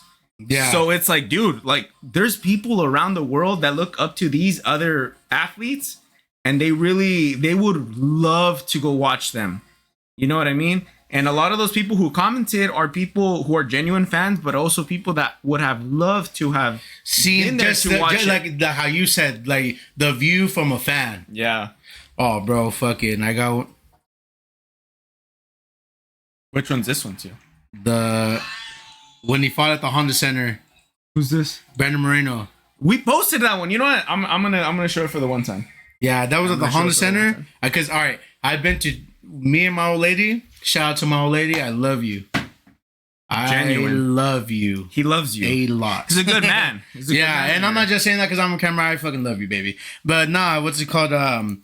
I'm so blessed that she's not the biggest fan, UFC fan as I am, but she's like willing to watch because she like violence and stuff. You know what I mean? Yeah. Like she'll be like, oh, you know what I mean? Like she'll get into it. Mm-hmm. So it's not like, oh, I had to take my girl to the UFC fight because I wanted to go and I'm for nah, bro. Like I said, I'm the bigger fan, but she's like, hell yeah, let's go. You know what I mean? Yeah. Bro, fucking super dope. I've been to the one in Anaheim and the one that's I think that's the one Honda that I Center. went to. Yeah, that the one when their last fight, the Figueiredo and Moreno. Yeah. Mm-hmm. And then I went to the one in Vegas when Yair fought Volkanovski. Okay. So we're the bad luck charm because he lost both. Fuck, dude. Hey, bro. Dude. And the very first UFC fight we went to, we sat at the very fucking top, and it was still a fucking great experience, bro. Like I legit mean back against the seats behind us was straight concrete. Mm-hmm. Still had a great fucking time, bro. Bro, it's because it's an arena. Yes. And like, that's why Dana White says that he only wants to do arenas because he doesn't want to do stadiums because the people that are on the nosebleeds, those guys aren't going to have unless it's Ilya. Ilya can sell that. Yeah. Ilya can definitely sell that. Yeah, he has a huge market over there in Spain. And this is my hot take. If Ilya performs the way he keeps performing, like say against Islam, like it doesn't have to be a spectacular fashion, but say even if he just beats him. I'm gonna fucking counter argue on that one. All right, even if he beats like I say decision or whatever, if Ilya beats Islam, bro, I feel like the trajectory, not right then and there, but the trajectory is gonna be bigger than McGregor, bro. Because think about it, Spain is a bigger market than Ireland is. Like yes, it's still in Europe. So I have my personal takes on that, but I can see what you're saying. Yeah, because he has that market, and for him to go out there and do that kind of shit, he has to perform though. Like I say, he has to perform for this, like for my, like you know what I mean? Yeah. And bro, he already has fucking Real Madrid behind him, bro. That's a fucking premier fucking football club. You know what I mean? Yeah. I don't know about soccer, but you know Real Madrid, and you know certain names are like, okay, they're at the top. You know what I mean? The main league. And it's like, bro, if you got a fucking soccer, football, whatever the fuck you want to call this, is America. If you got a fucking soccer team behind you, bro, like a Premier League soccer, bro, the world's watching that shit. Exactly. Bro. And that is true, bro, because I feel like here in America, we just think about football, basketball, and baseball. You know what I mean? But whenever you think about international football, yeah, exactly. But watch. So this is the one that I had recorded right here. Ooh, hey, my boy said that Smith retired today.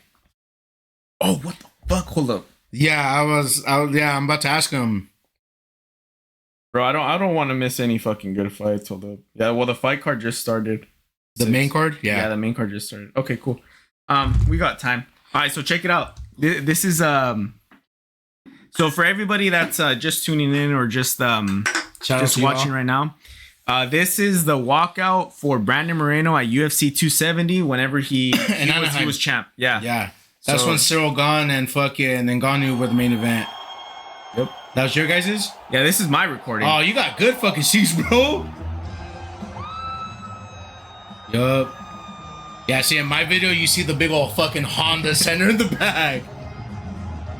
Oh, wasn't this the one with that fool in the fucking light up suit? The Mexican, like the tuxedo, but with the I think this was it, bro. Bro, and like, okay, I'm gonna pause the video, but another big thing, bro, like that me as I just fucking got goosebumps, but me as a fan and me being, Mexican, that I was like, oh my God, is like immediately, watch, I'm gonna play it from the beginning again. He walks out to, and the crowd goes wild.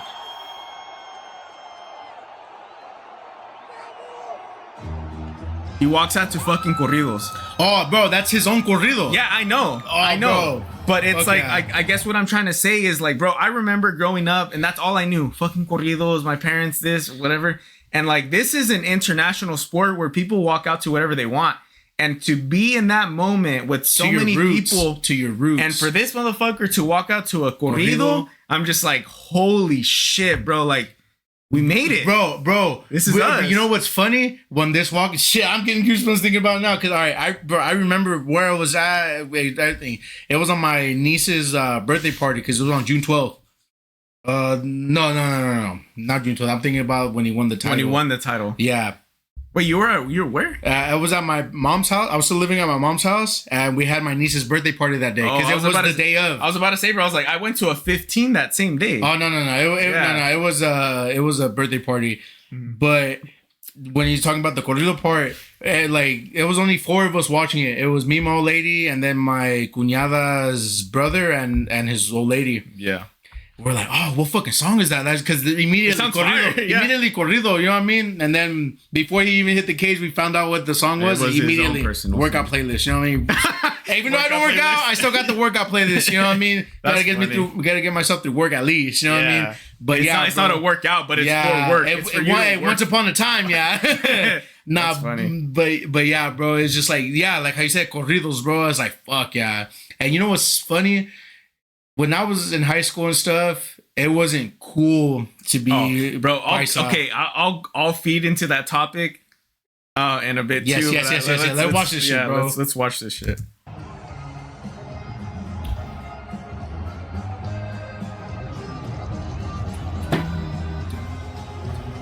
Homeboy with the mask right there. That's right. Bro, you got good ass fucking seeds.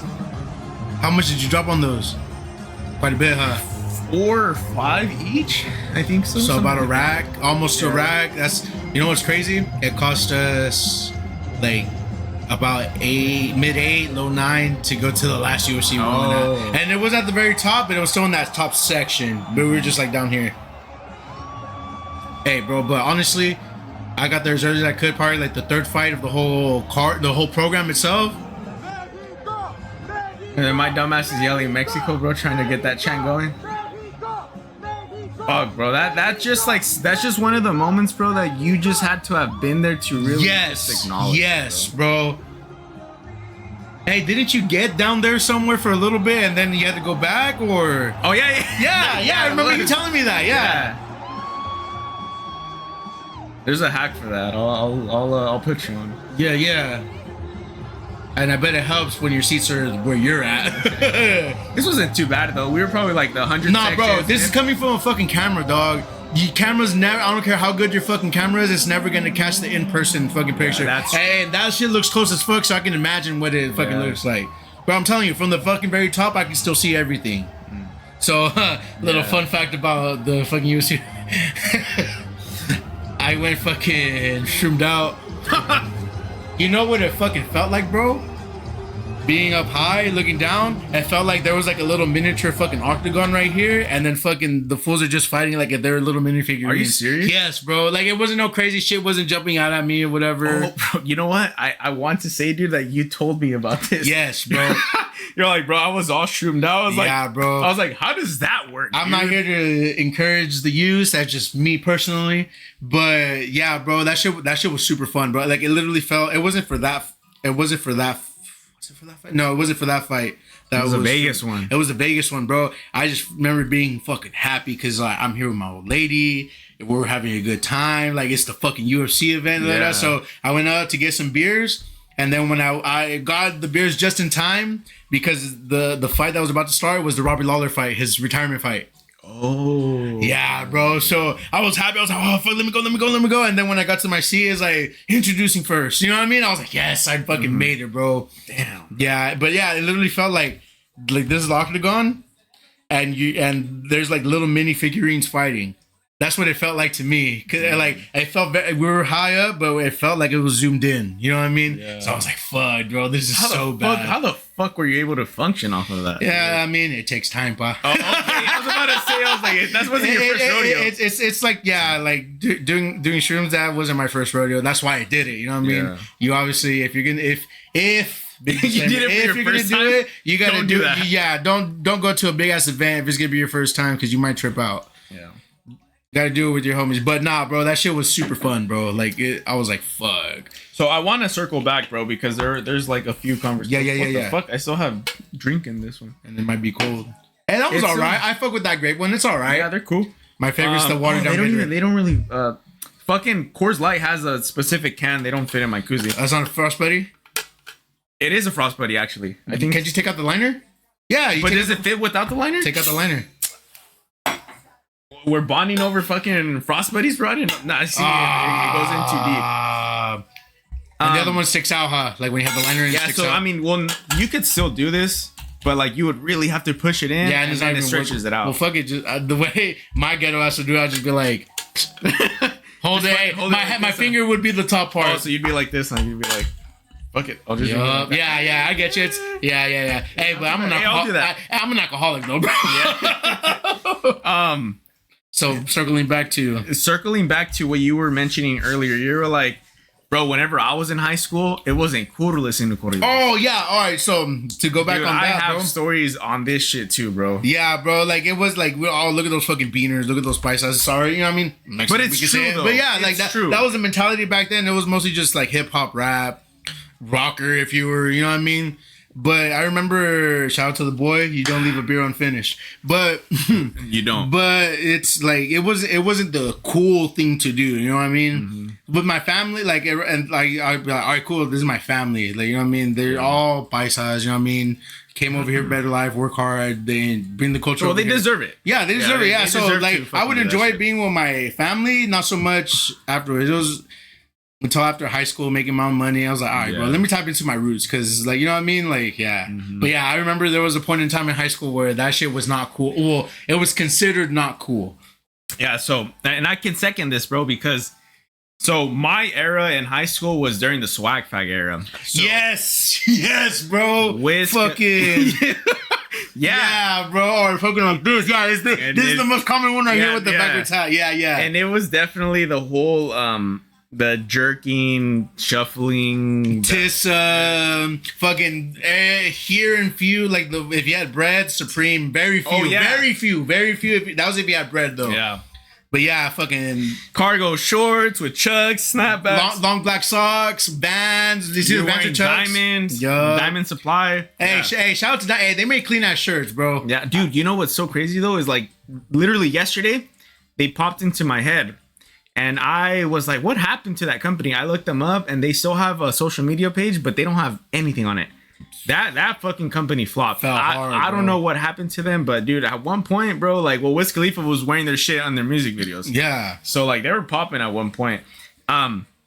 So with my story and like where the whole it wasn't cool to listen to corridos and all that, like, so to be cool, you had to smoke weed, you had to party, you had to fucking dress like a swagger, you know what I mean, and all Yeah. that shit.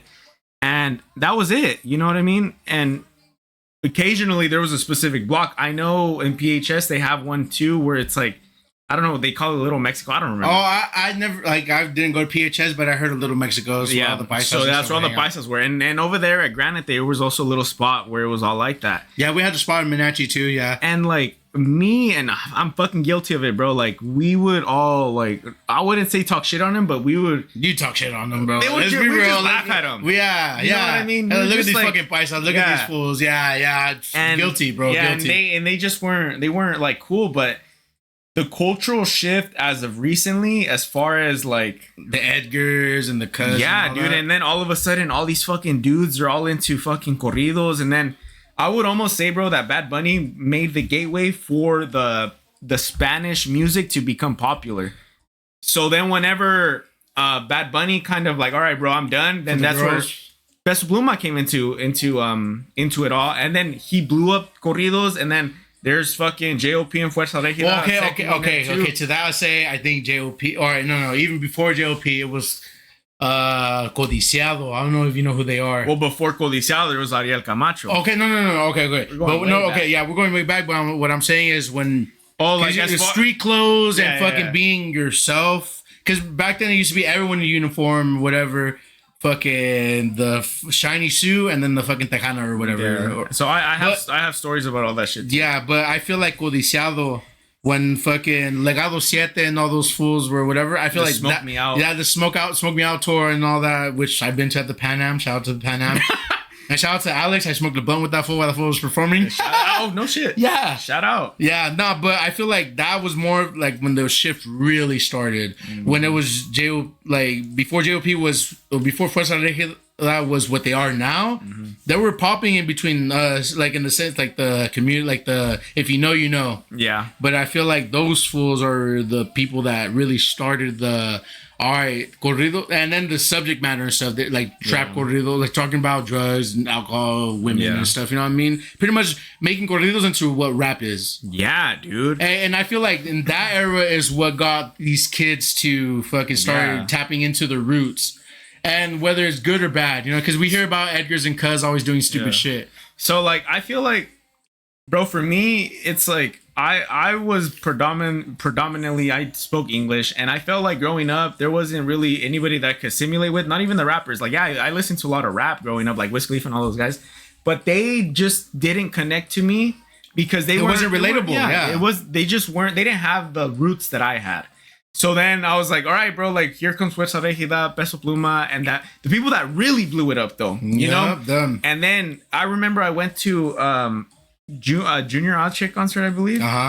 His one of his last ones that he did here at the Save Mart Center, and there was a group of kids that were next to me, bro, and they were like, I had a good 10 years on them, and I told them, and we were just chopping it up, and I told them, I was like, bro, you know, one of the things that makes me so happy is that it's cool to be a paisa now. Yeah, bro, it's cool to be Mexican now. And I told them, I was like, dude, back in my day, we all clowned them. Yeah. Like I said, I'm very guilty of that, bro. Very guilty, bro. It's just like, I mean, I'm guilty of it too, bro. I almost feel bad, but it's like I'm just glad that it came to light. You know what I mean? All these people finally found their figures to glorify and shit like that, and these guys are paving a good way for everybody. Yeah, you know what I mean? I could almost tell you, bro. Like if you go to any high school and if you go to talk to any like straight up paisa, they all listen to fucking JOP. They all listen to Peso Pluma. Yeah. They all listen to these modern corridos, and it's like.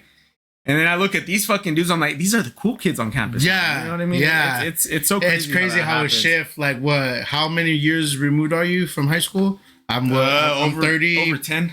Yeah, so over 10. Then the fucking that's 2 grade classes or so, 2.5 or so. That the fucking the generations literally. Because would you say that a generation would be like 2 high school classes? If you really think about it, or yeah. Like, do you know what I mean? So, I just think about a generation like 10 years. So yeah, right there, that's one generation right there. I was like, all right, that's cool. Now the thing that gives them a bad name are the Edgars, the Cuz, and stuff, doing all the stupid side shows. No Kemaka. Yeah, hey, with everything's gonna have those type of people that give it a bad rep. But at the end of the day, it's cool. So the way that I look at that shit, bro, is like, yeah, like a lot of people found that to be like meme worthy, but I live by the idea that any publicity is good publicity. So like everybody's making fun of them, but now it's like, but it's on top. It's on top now. Yeah, like I said, these guys are gonna eventually, capitalize on it, and they sure enough did. Yeah, and that's cool, bro. Like I said, it comes back to stereotypes or whatever. So I want to tell you a story, bro, because we were talking about, or you talked about how the I would say what really started the rise to be cool, to be a paisa, and to listen to corridos was the Smoke Me Out tour. So the first tour that they did, 2017. Yeah, I went to one of those. Me too. And I remember, bro, like I got dragged out to it, and I was also still during that time. I was like, bro, like this is lame. Like I don't want to go watch corridos and shit. And I was on the floor. I was in the front, and bro, I kid you the fuck not. I was like this, look, Simba. I was like, bro, like I'm bored, whatever. And then whenever the set started going, because the majority of those guys that were headlining at that time still, they were all like silver suits, tejanas, you know what I mean? And just like all like suited and booted. But guess who opened for that set. Who? Fuerza Regida.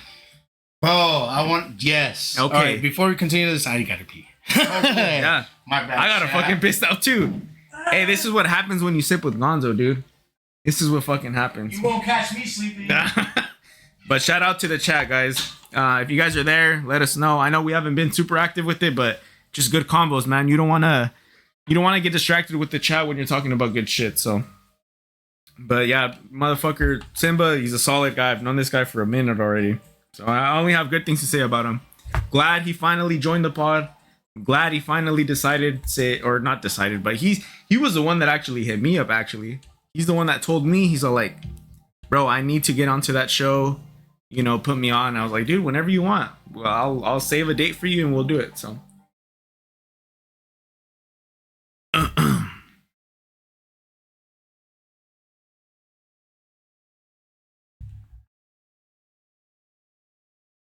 Woody.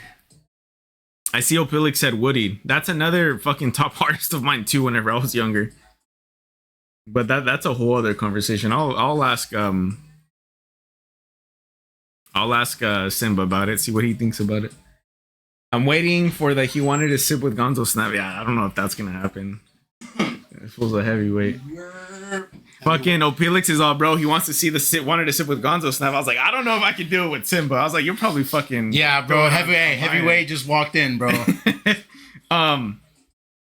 But all right, so the Fuerza Regida opening up. Yeah, so I remember, bro. Like I was just there, like whatever. I'm like, dude, like I just want to get over this concert. I want to leave, and Fuerza Regida open. This is just, bro. This was before the Radicamos in South Central song. Before? Oh, no. It was that time. Okay, so they had already had it, but this was before the music video. Yeah. So it was in that weird little time frame. The single came out and stuff. Yeah. Yeah. So that's the only song that they had. Yeah. What really stood out to me about Fuerza Regida and JOP at that time was that they walked out, bro, and he had Gucci on. He had Gucci on, skinny jeans. I don't even remember what shoes. Those shirts that just say Gucci or whatever. Yeah. And he was just like clean cut, bro. And I'm just like, what the fuck is different? I was like, who's this guy? I was like, where the fuck's your silver suit in Tejana? Like, what the fuck? Because that's all you knew up until that point. And then a few songs play, and then he played Radicamos in South Central. Okay. And I was like, damn. And I was like, it matches the like the visual matches the song. Yeah. And I'm just like, bro, who is this guy? So then I like heard him say, oh, Fuerza Regida, whatever. And I'm just like, okay, Fuerza Regida. I was like, what song is this? And then eventually I just recorded it and then said, Radicamos in South Central. And you listen to it, put the words in and stuff. Yeah. And it was cool. It was fucking solid. But then also too, in that same concert, he was, bro, I'm telling you, he was in such a lack of music to play that he played Radicamos in South Central twice. Like sometime early and then at the end. Yeah. And then like I'm just like, dude, who the fuck was that? I'm like, I can relate to that guy because he dresses how I would dress. Yeah. And I'm just like, all right, bro, like I'm gonna start following these guys. And dude, 2017 to 2018, all the way until now, bro, it's been such a fucking privilege to have been a fan since the beginning. Oh, bro. And, dude, these stories, bro, to watch the rise of certain people. If you're there, you're there. All right, hey, you want to know? I saw two artists rise from fucking. Oh, let me. Yeah, you already know one of them. Okay, you already know. Hey, legitimately. So fucking. All right, hold on. Now I gotta take a go for it. Go for tag team. Yeah.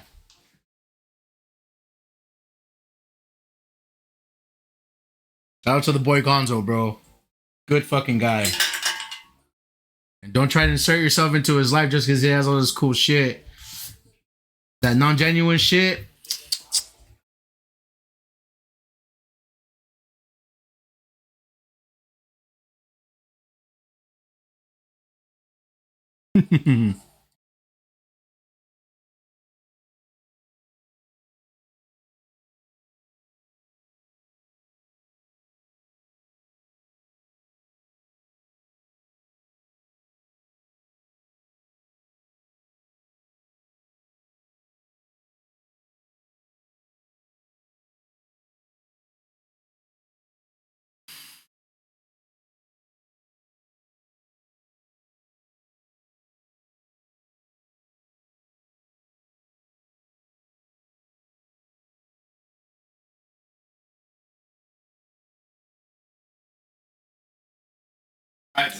All right, real quick. Who's Black Nasty 626? He's Black a moderator. Nasty He looks like he's a moderator or something, no? Because he has the crown. I have no idea. No, moderators are the one with the sword, I believe. I don't know. Oh, Why? What is he saying? yeah. Yeah, I don't know you, bro. But shouts out. I don't know either. Black Nasty. Oh, okay. Hold up.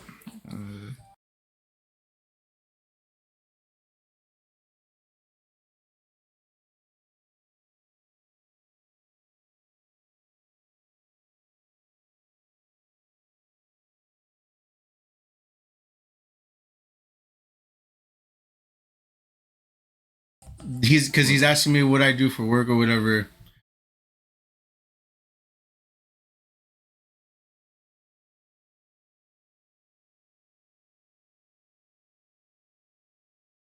Yeah. All right, Simba. So The two artists. I know what you're gonna talk about right now. Yeah, I mean, whatever, you know what I mean? But like it's like how you said, I know that thrill and the fucking you're like, fuck yes, this person made it. You know what I mean? Yeah. Like how you said with J.O.P. and all them first, right? Before, Don't say the main one. it was J. Cole. It was J. Cole the first one because I was a really big J. Cole fan. Still am. And then Kendrick. Yeah. All right, bro, Pandora's box, whatever. Yeah, Let's get into it. That's gonna drop into a whole other conversation. But before we get into it, But yeah, like I said, I understand like when you're talking about Forza Regula, seeing that, hey, I seen them before the first album or whatever dropped, before they really got famous. You know what I mean? So it's like I understand that, bro. yeah, I just it's great to see, bro. Yes, bro. And then you're just like, and then you have a little bit of like, yeah, I was here first. Just a little bit, just a little bit. Just a little bit. It's so weird. I don't know why, people put that as a flex. Yeah, it's like it's a little bit, just a little bit, not so much so as all right, bro. You're pretty whack if you're like, I was here first. I'm like, all right, that's cool, but to announce that you were there first, that's lame. Yeah.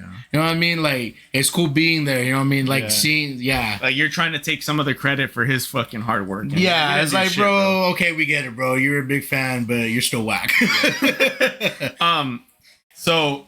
So what I was gonna say right now, bro, before we get into the fucking this topic, I just wanna say that personally, I believe J. Cole won the beef.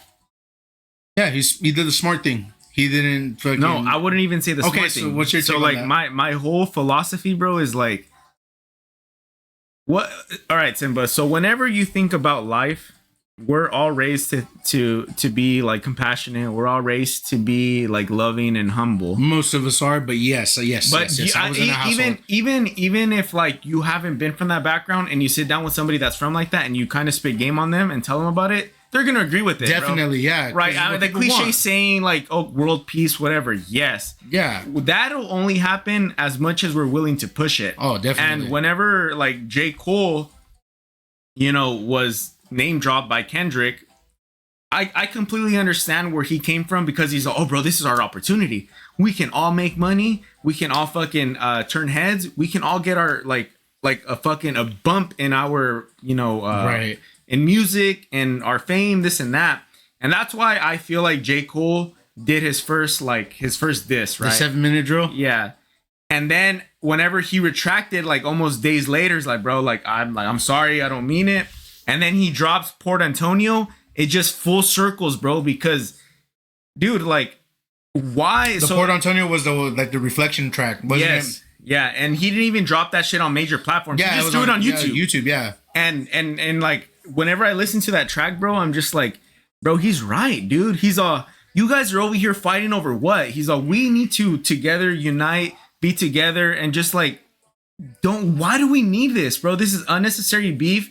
You have Kendrick supposedly with like his bots. Yeah. You have Drake being the number one with and the stands. and and it's like J. Cole just being, bro, you guys are fucking silly to me, dude. Like this is dumb. He's like, if you guys are gonna participate in this kind of fuckery, exclude me out of it because this isn't what I promote. He's like, we could all be happy and coincide with one another. I think even J. Cole had said it in one of his songs too. I don't remember bar for bar, but I think it was a song that he had made, and he basically said like nobody thought that him and Drake can coincide together, because everybody wanted to see them. Yeah, this was early on.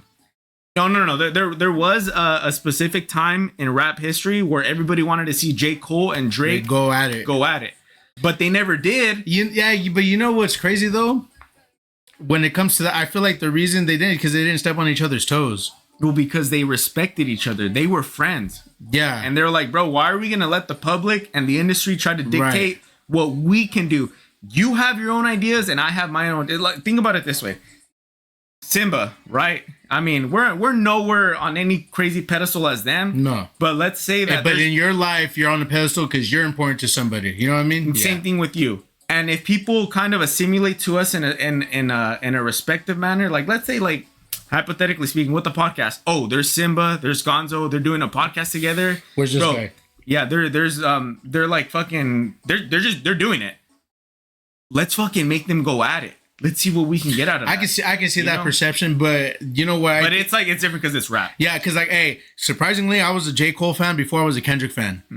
And I'm like I said, like obviously I still need to catch up on music just because life, you know what I mean? I don't got the time to dedicate like an hour or so to listen to an album full and through, you know what I mean? Because I'm either decompressing from work or hanging out with my lady or at work and stuff, you know what I mean? The very few times play with the homies because they live all in Porterville and stuff. Yeah, so it's like, for sure.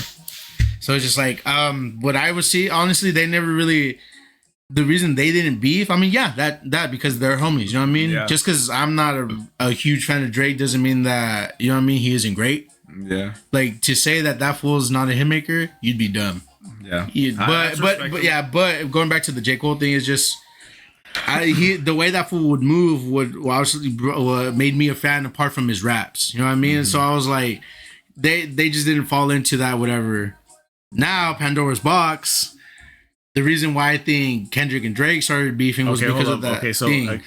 So I'm gonna say circle back. I'm gonna say something that's gonna spark all the fucking what you handle it. So I remember, bro, whenever I listened to Port Antonio, there was a comment in the comment section that said J. Cole is the guy that every Kendrick fan thinks Kendrick is. No.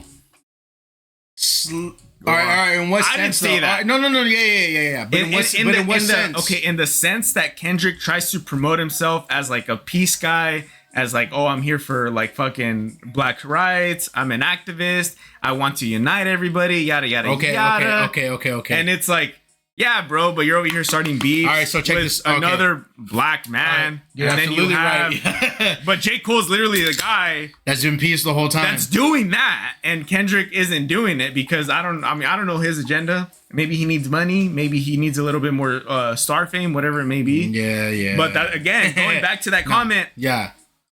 Every Kendrick fan or J. Cole is what every Kendrick fan believes Kendrick to be.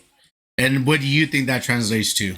Like, in what sense? Like, because the thing is, I like when I became a Kendrick fan, it was at the tail end of high school. So like say 2012, 13. But like I was a fucking big old fucking rap head, bro. Like fucking, I would go to, rap when it used to just be Rap Genius.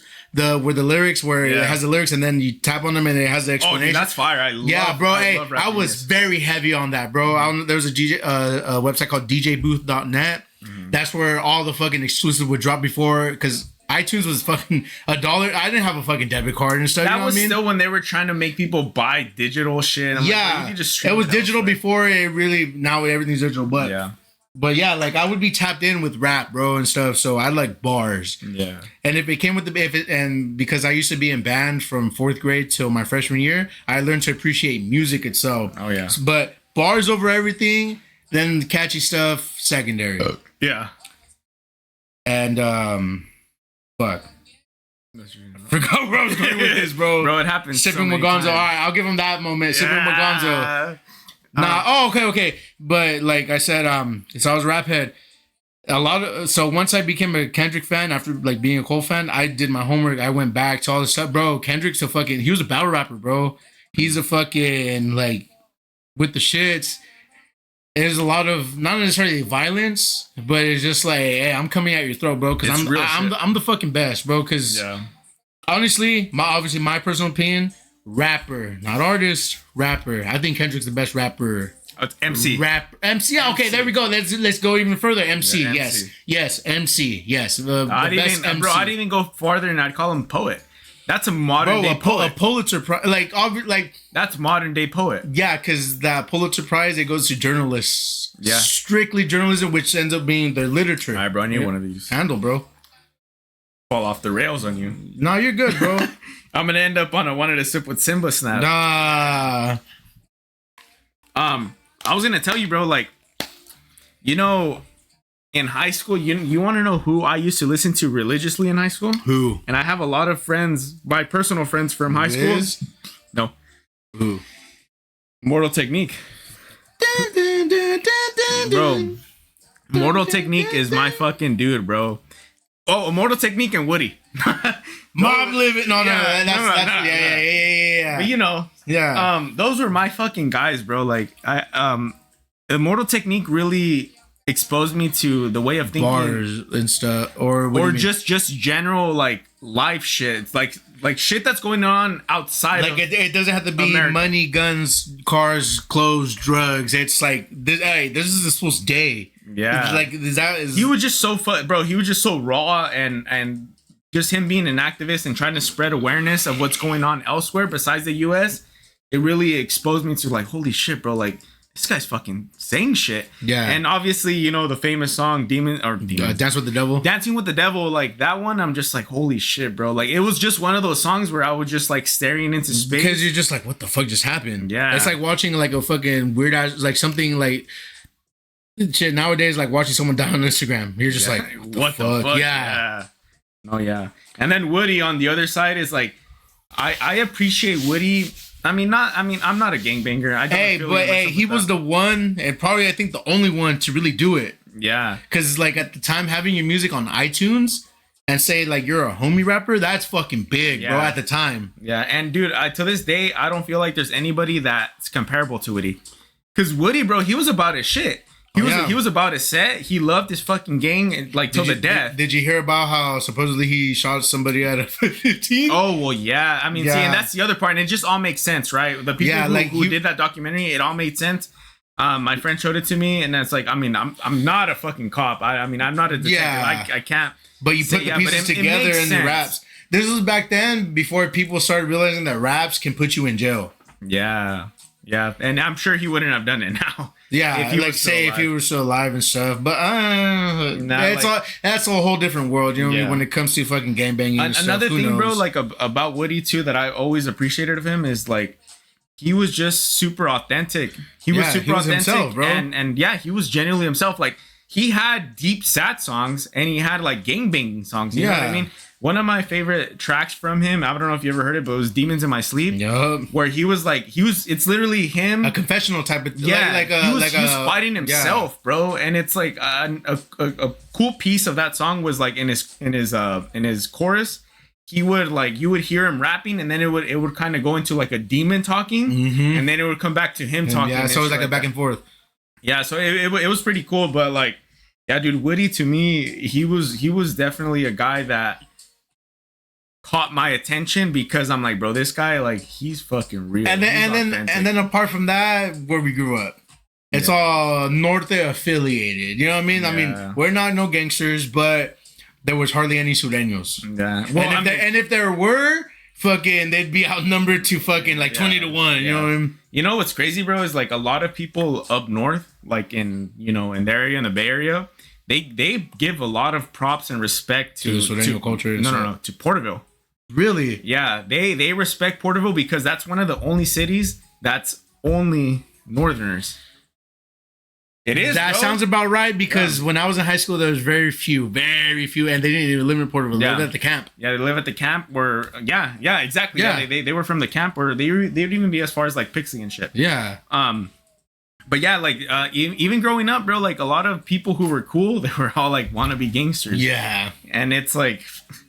It's the wrong idea. I don't think it should be like that. But music speaks. You know what I mean? Music, whether it's a little tidbit or the whole fucking piece. Bro, and stuff. You know, random ass story that I just thought about. Yeah, shoot it. So I used to work at McDonald's right after high school. Which one? Lindsay. Okay. So I used to work there, and I remember one night, bro, I was working not a graveyard shift. Well, I mean, just a night shift. It was a night shift, and it was on Friday when they do the farmers market, and there's fucking people just piling in.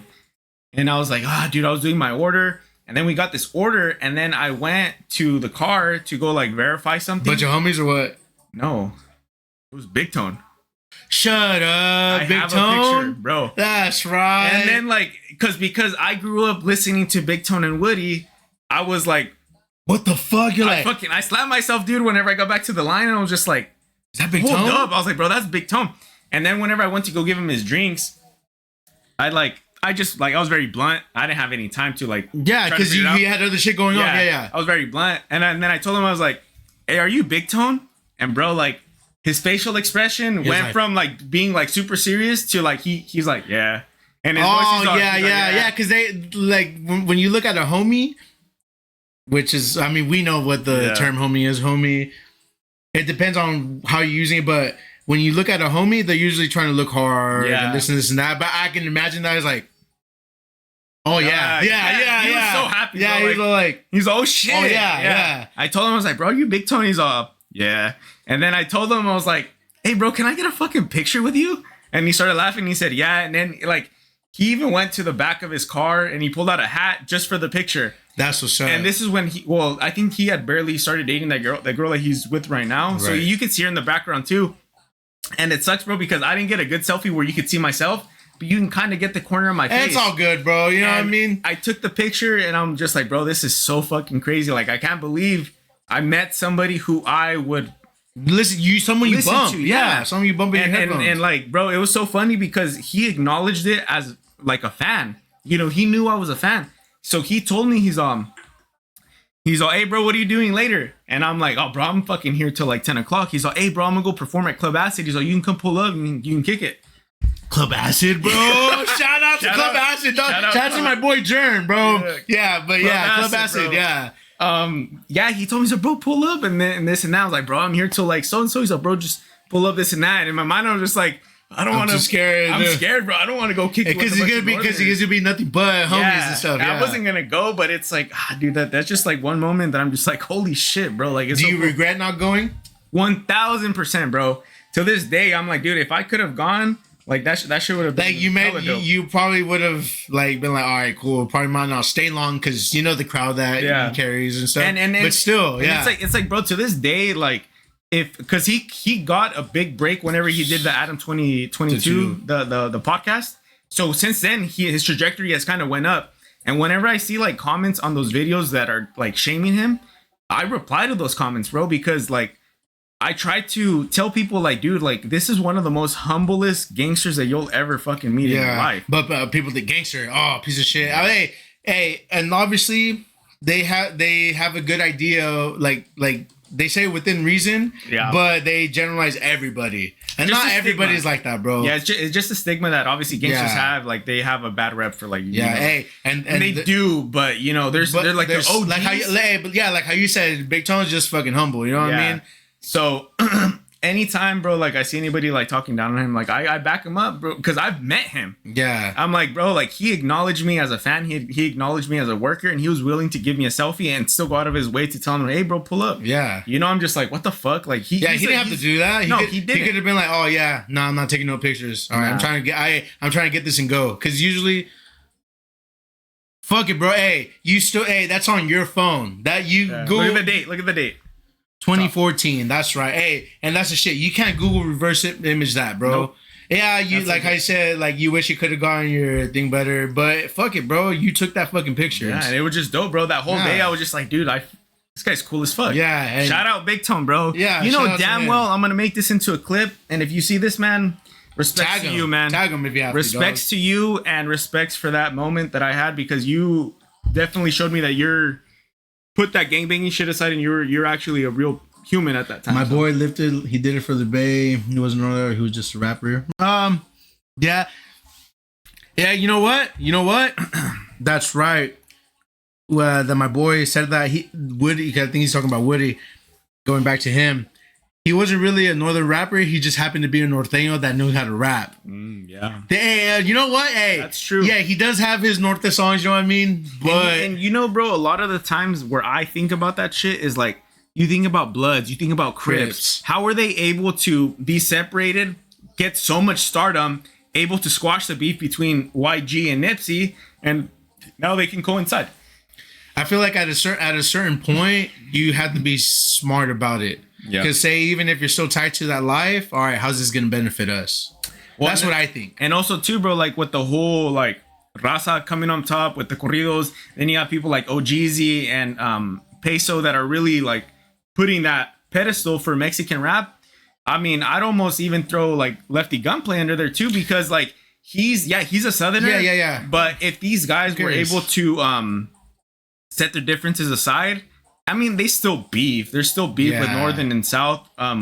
With Bloods and Crips, North and South, yeah. It's there, but if these guys can like fucking just coincide and just acknowledge but each other, cool. You know what I think? I feel like there's more unity between Bloods and Crips than there are Norteños. Oh, 1,000%. Because fucking North they all live on a mission. You know what I mean? They all live with each other. Yeah, Crips and Bloods, they're all like predominantly in LA. Yeah, and with Northerners and Southerners, you have them in LA, all through the state, and then fucking up in the Bay, and then the dividing line is supposed to be Bakersfield and shit. But Delano.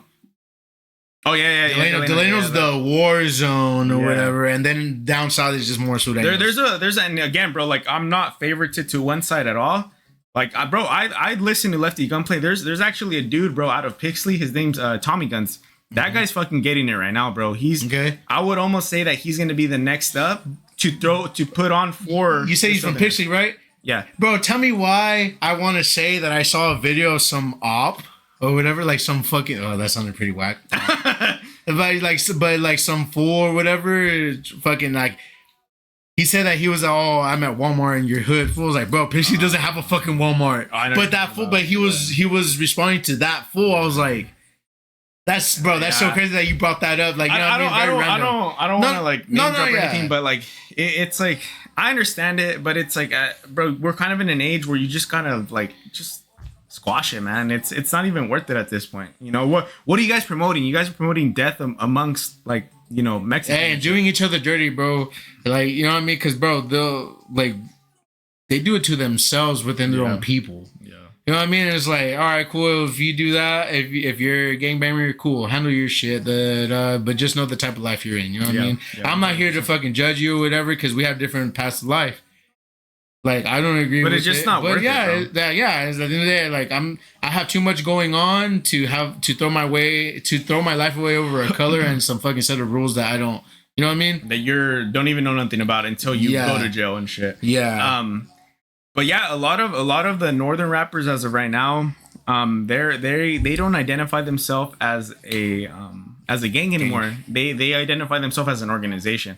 So I think the first one that I heard say something like that was a northern rapper. His name's Lazy Boy. He was also on Adam 22. Mm-hmm. And he was one of the first ones because I think Adam 22 tried to pin him. You know how that fool tries to be grimy, tries to have full snitch on themselves. So like he tried to pin him in a question like that. And he's all, oh, when were you like jumped into the Northern gang? He's all, I was never jumped into no gang. He's all like, it's just a movement. Yeah. This is just an organization. He's all, we're not. What is it? Northern Organized Raza Till Eternity or some shit? I don't fucking know. The word Norte it's an acronym for something. Yeah. Yeah, but yeah, it's. I don't fucking know. That's all the world that I know about. Slightly, but never here, really interested me because I have family, friends that took that path, and I was like, just be safe, you know what I mean? You know what you signed up for, and even if you didn't, you're in it. Yeah, that's true, and it's like literally till the death. Yeah, blood in, blood out. Hey, it's either to the death or you get taxed. Yeah, oh yeah, that's fucking yeah. Who cares what I think? Yeah. Shout out to them though. Hey, when you get back, we definitely need to do the Kendrick side. Yes. Kendrick debate, bro. Yes. I'm ready for that one. Yes. Fucking Simba.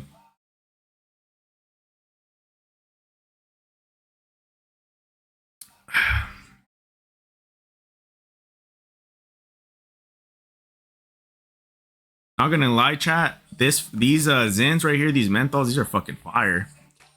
These are different. because I think there's another minty one that kind of tastes similar to these, but the menthol, it's almost like Vaporu. Clears you out and shit. So those are cool.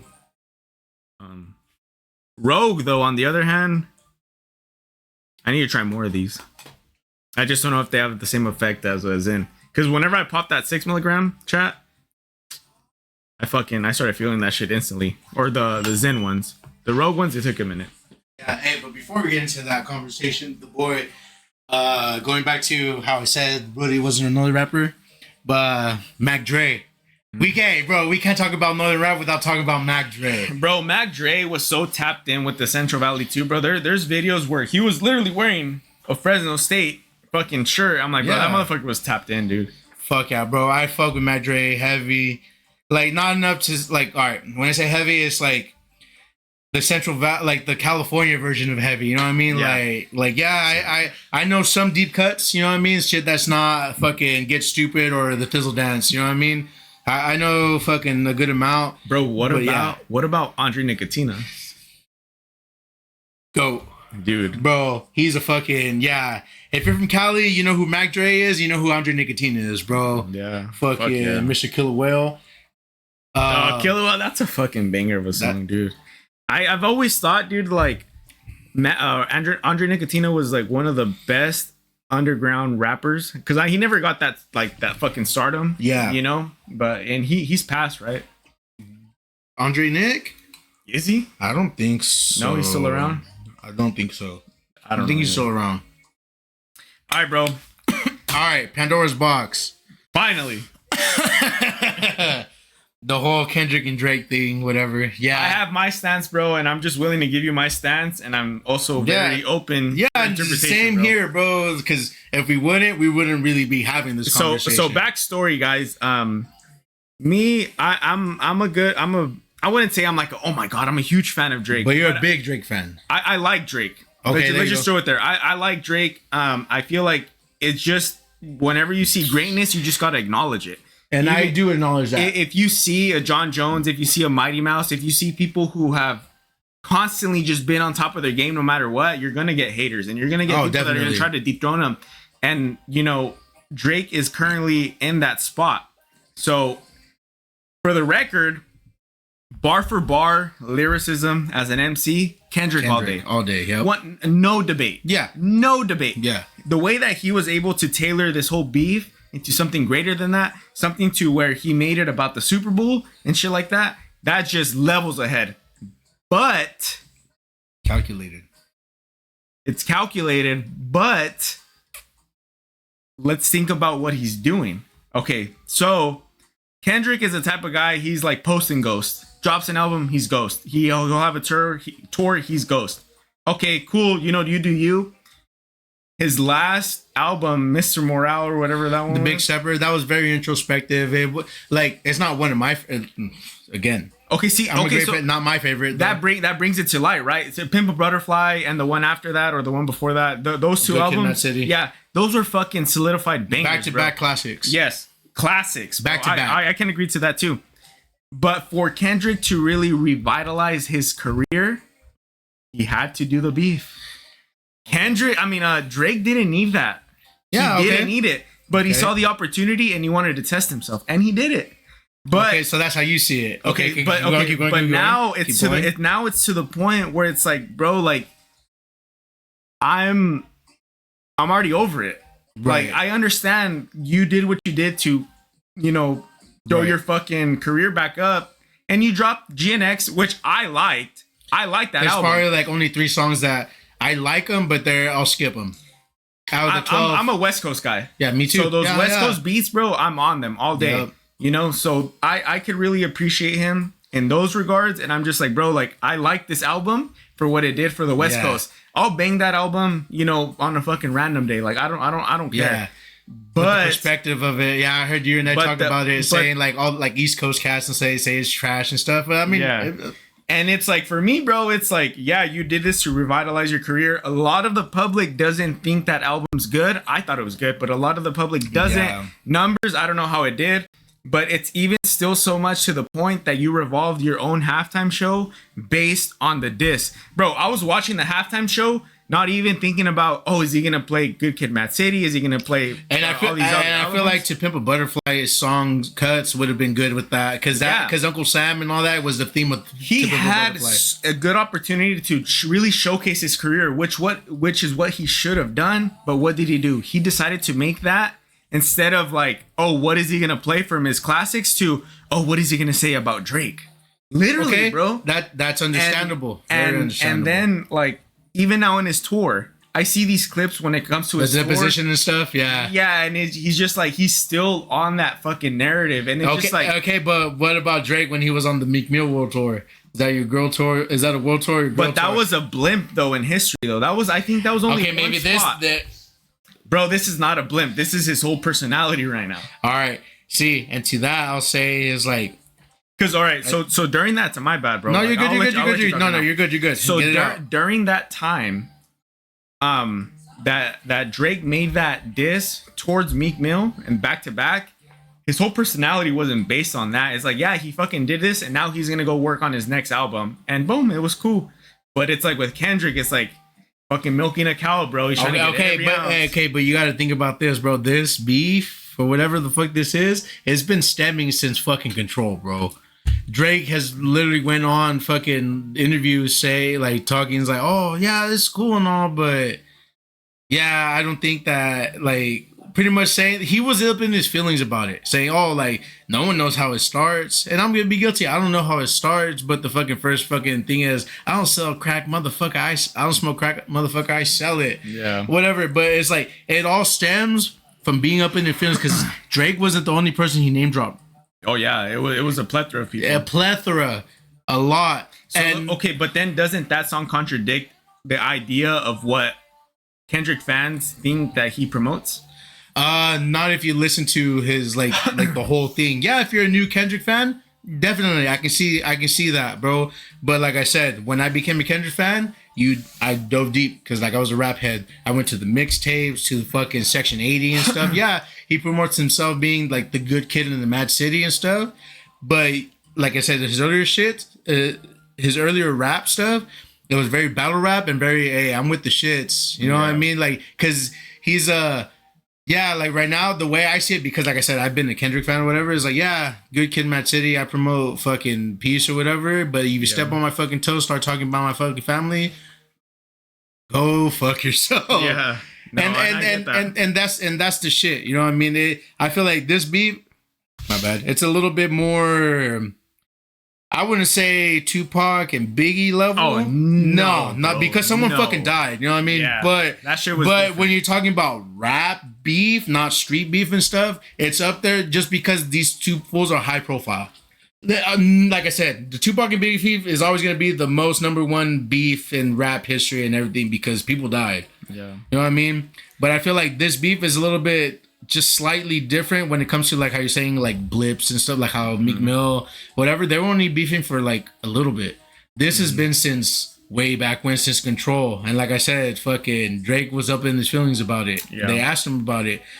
And then honestly, like I said, like me being a Kendrick fan, I was like, yeah, that's cool. Yeah, promote your piece. But like the second someone steps on my toes or whatever, because both of them, Kendrick and Drake, have been trading shots subliminally back and forth. King Kuta, bitch, where you and I was fucking running or whatever. Yeah.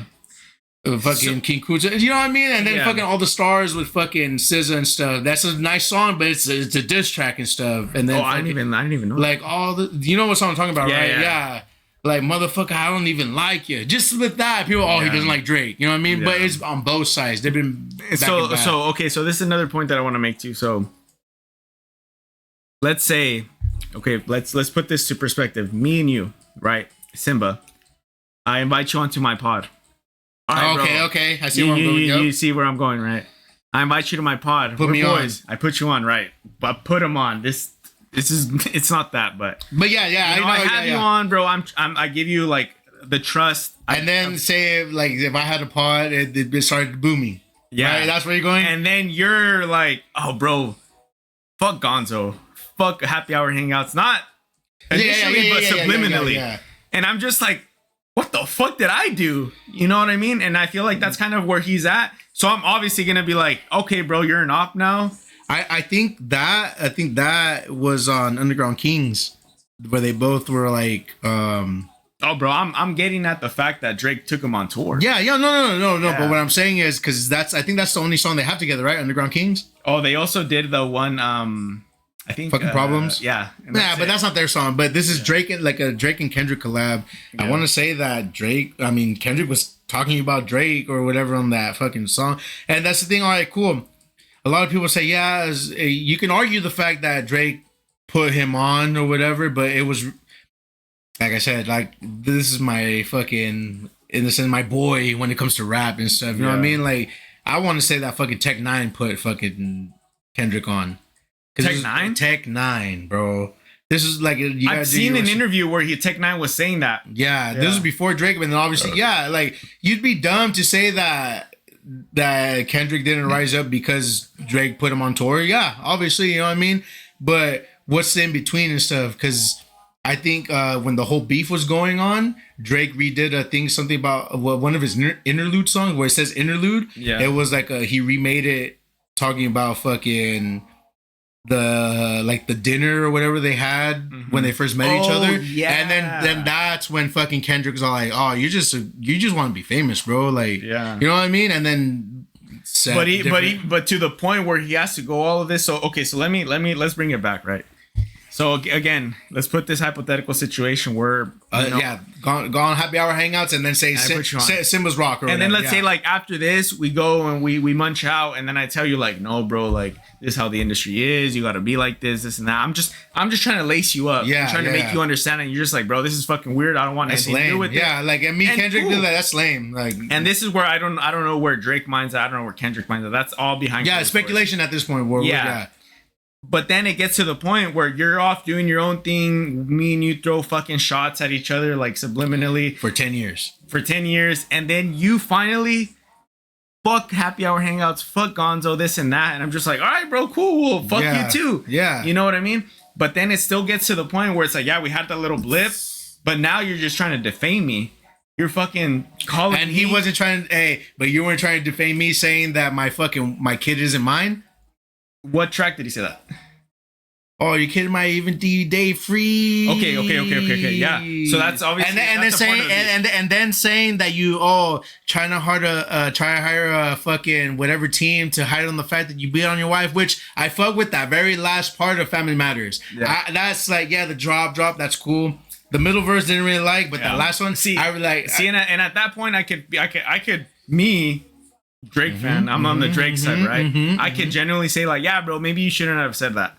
It was a reach, but then it's like on the flip side, it's like, dude, but now you're fucking really defaming me.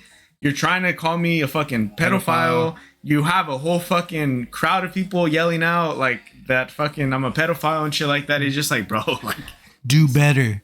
Come back with something better. Okay, right. That was just a thought. That's why I got all crazy. But nah, yeah. Well, to my counter argument to that, but it's like, okay, well, that's just being naive, bro. Like anybody, I can easily say that too. Like if definitely. People can say that about J. Cole, right? Because he dropped out, and you can be like, okay, bro, we'll do better. Yeah, you know. But at the same time, it's like, well, J. Cole, he decided to. I feel like he was very smart about it. Hey, you know who told him to drop out of the beef? Schoolboy Q.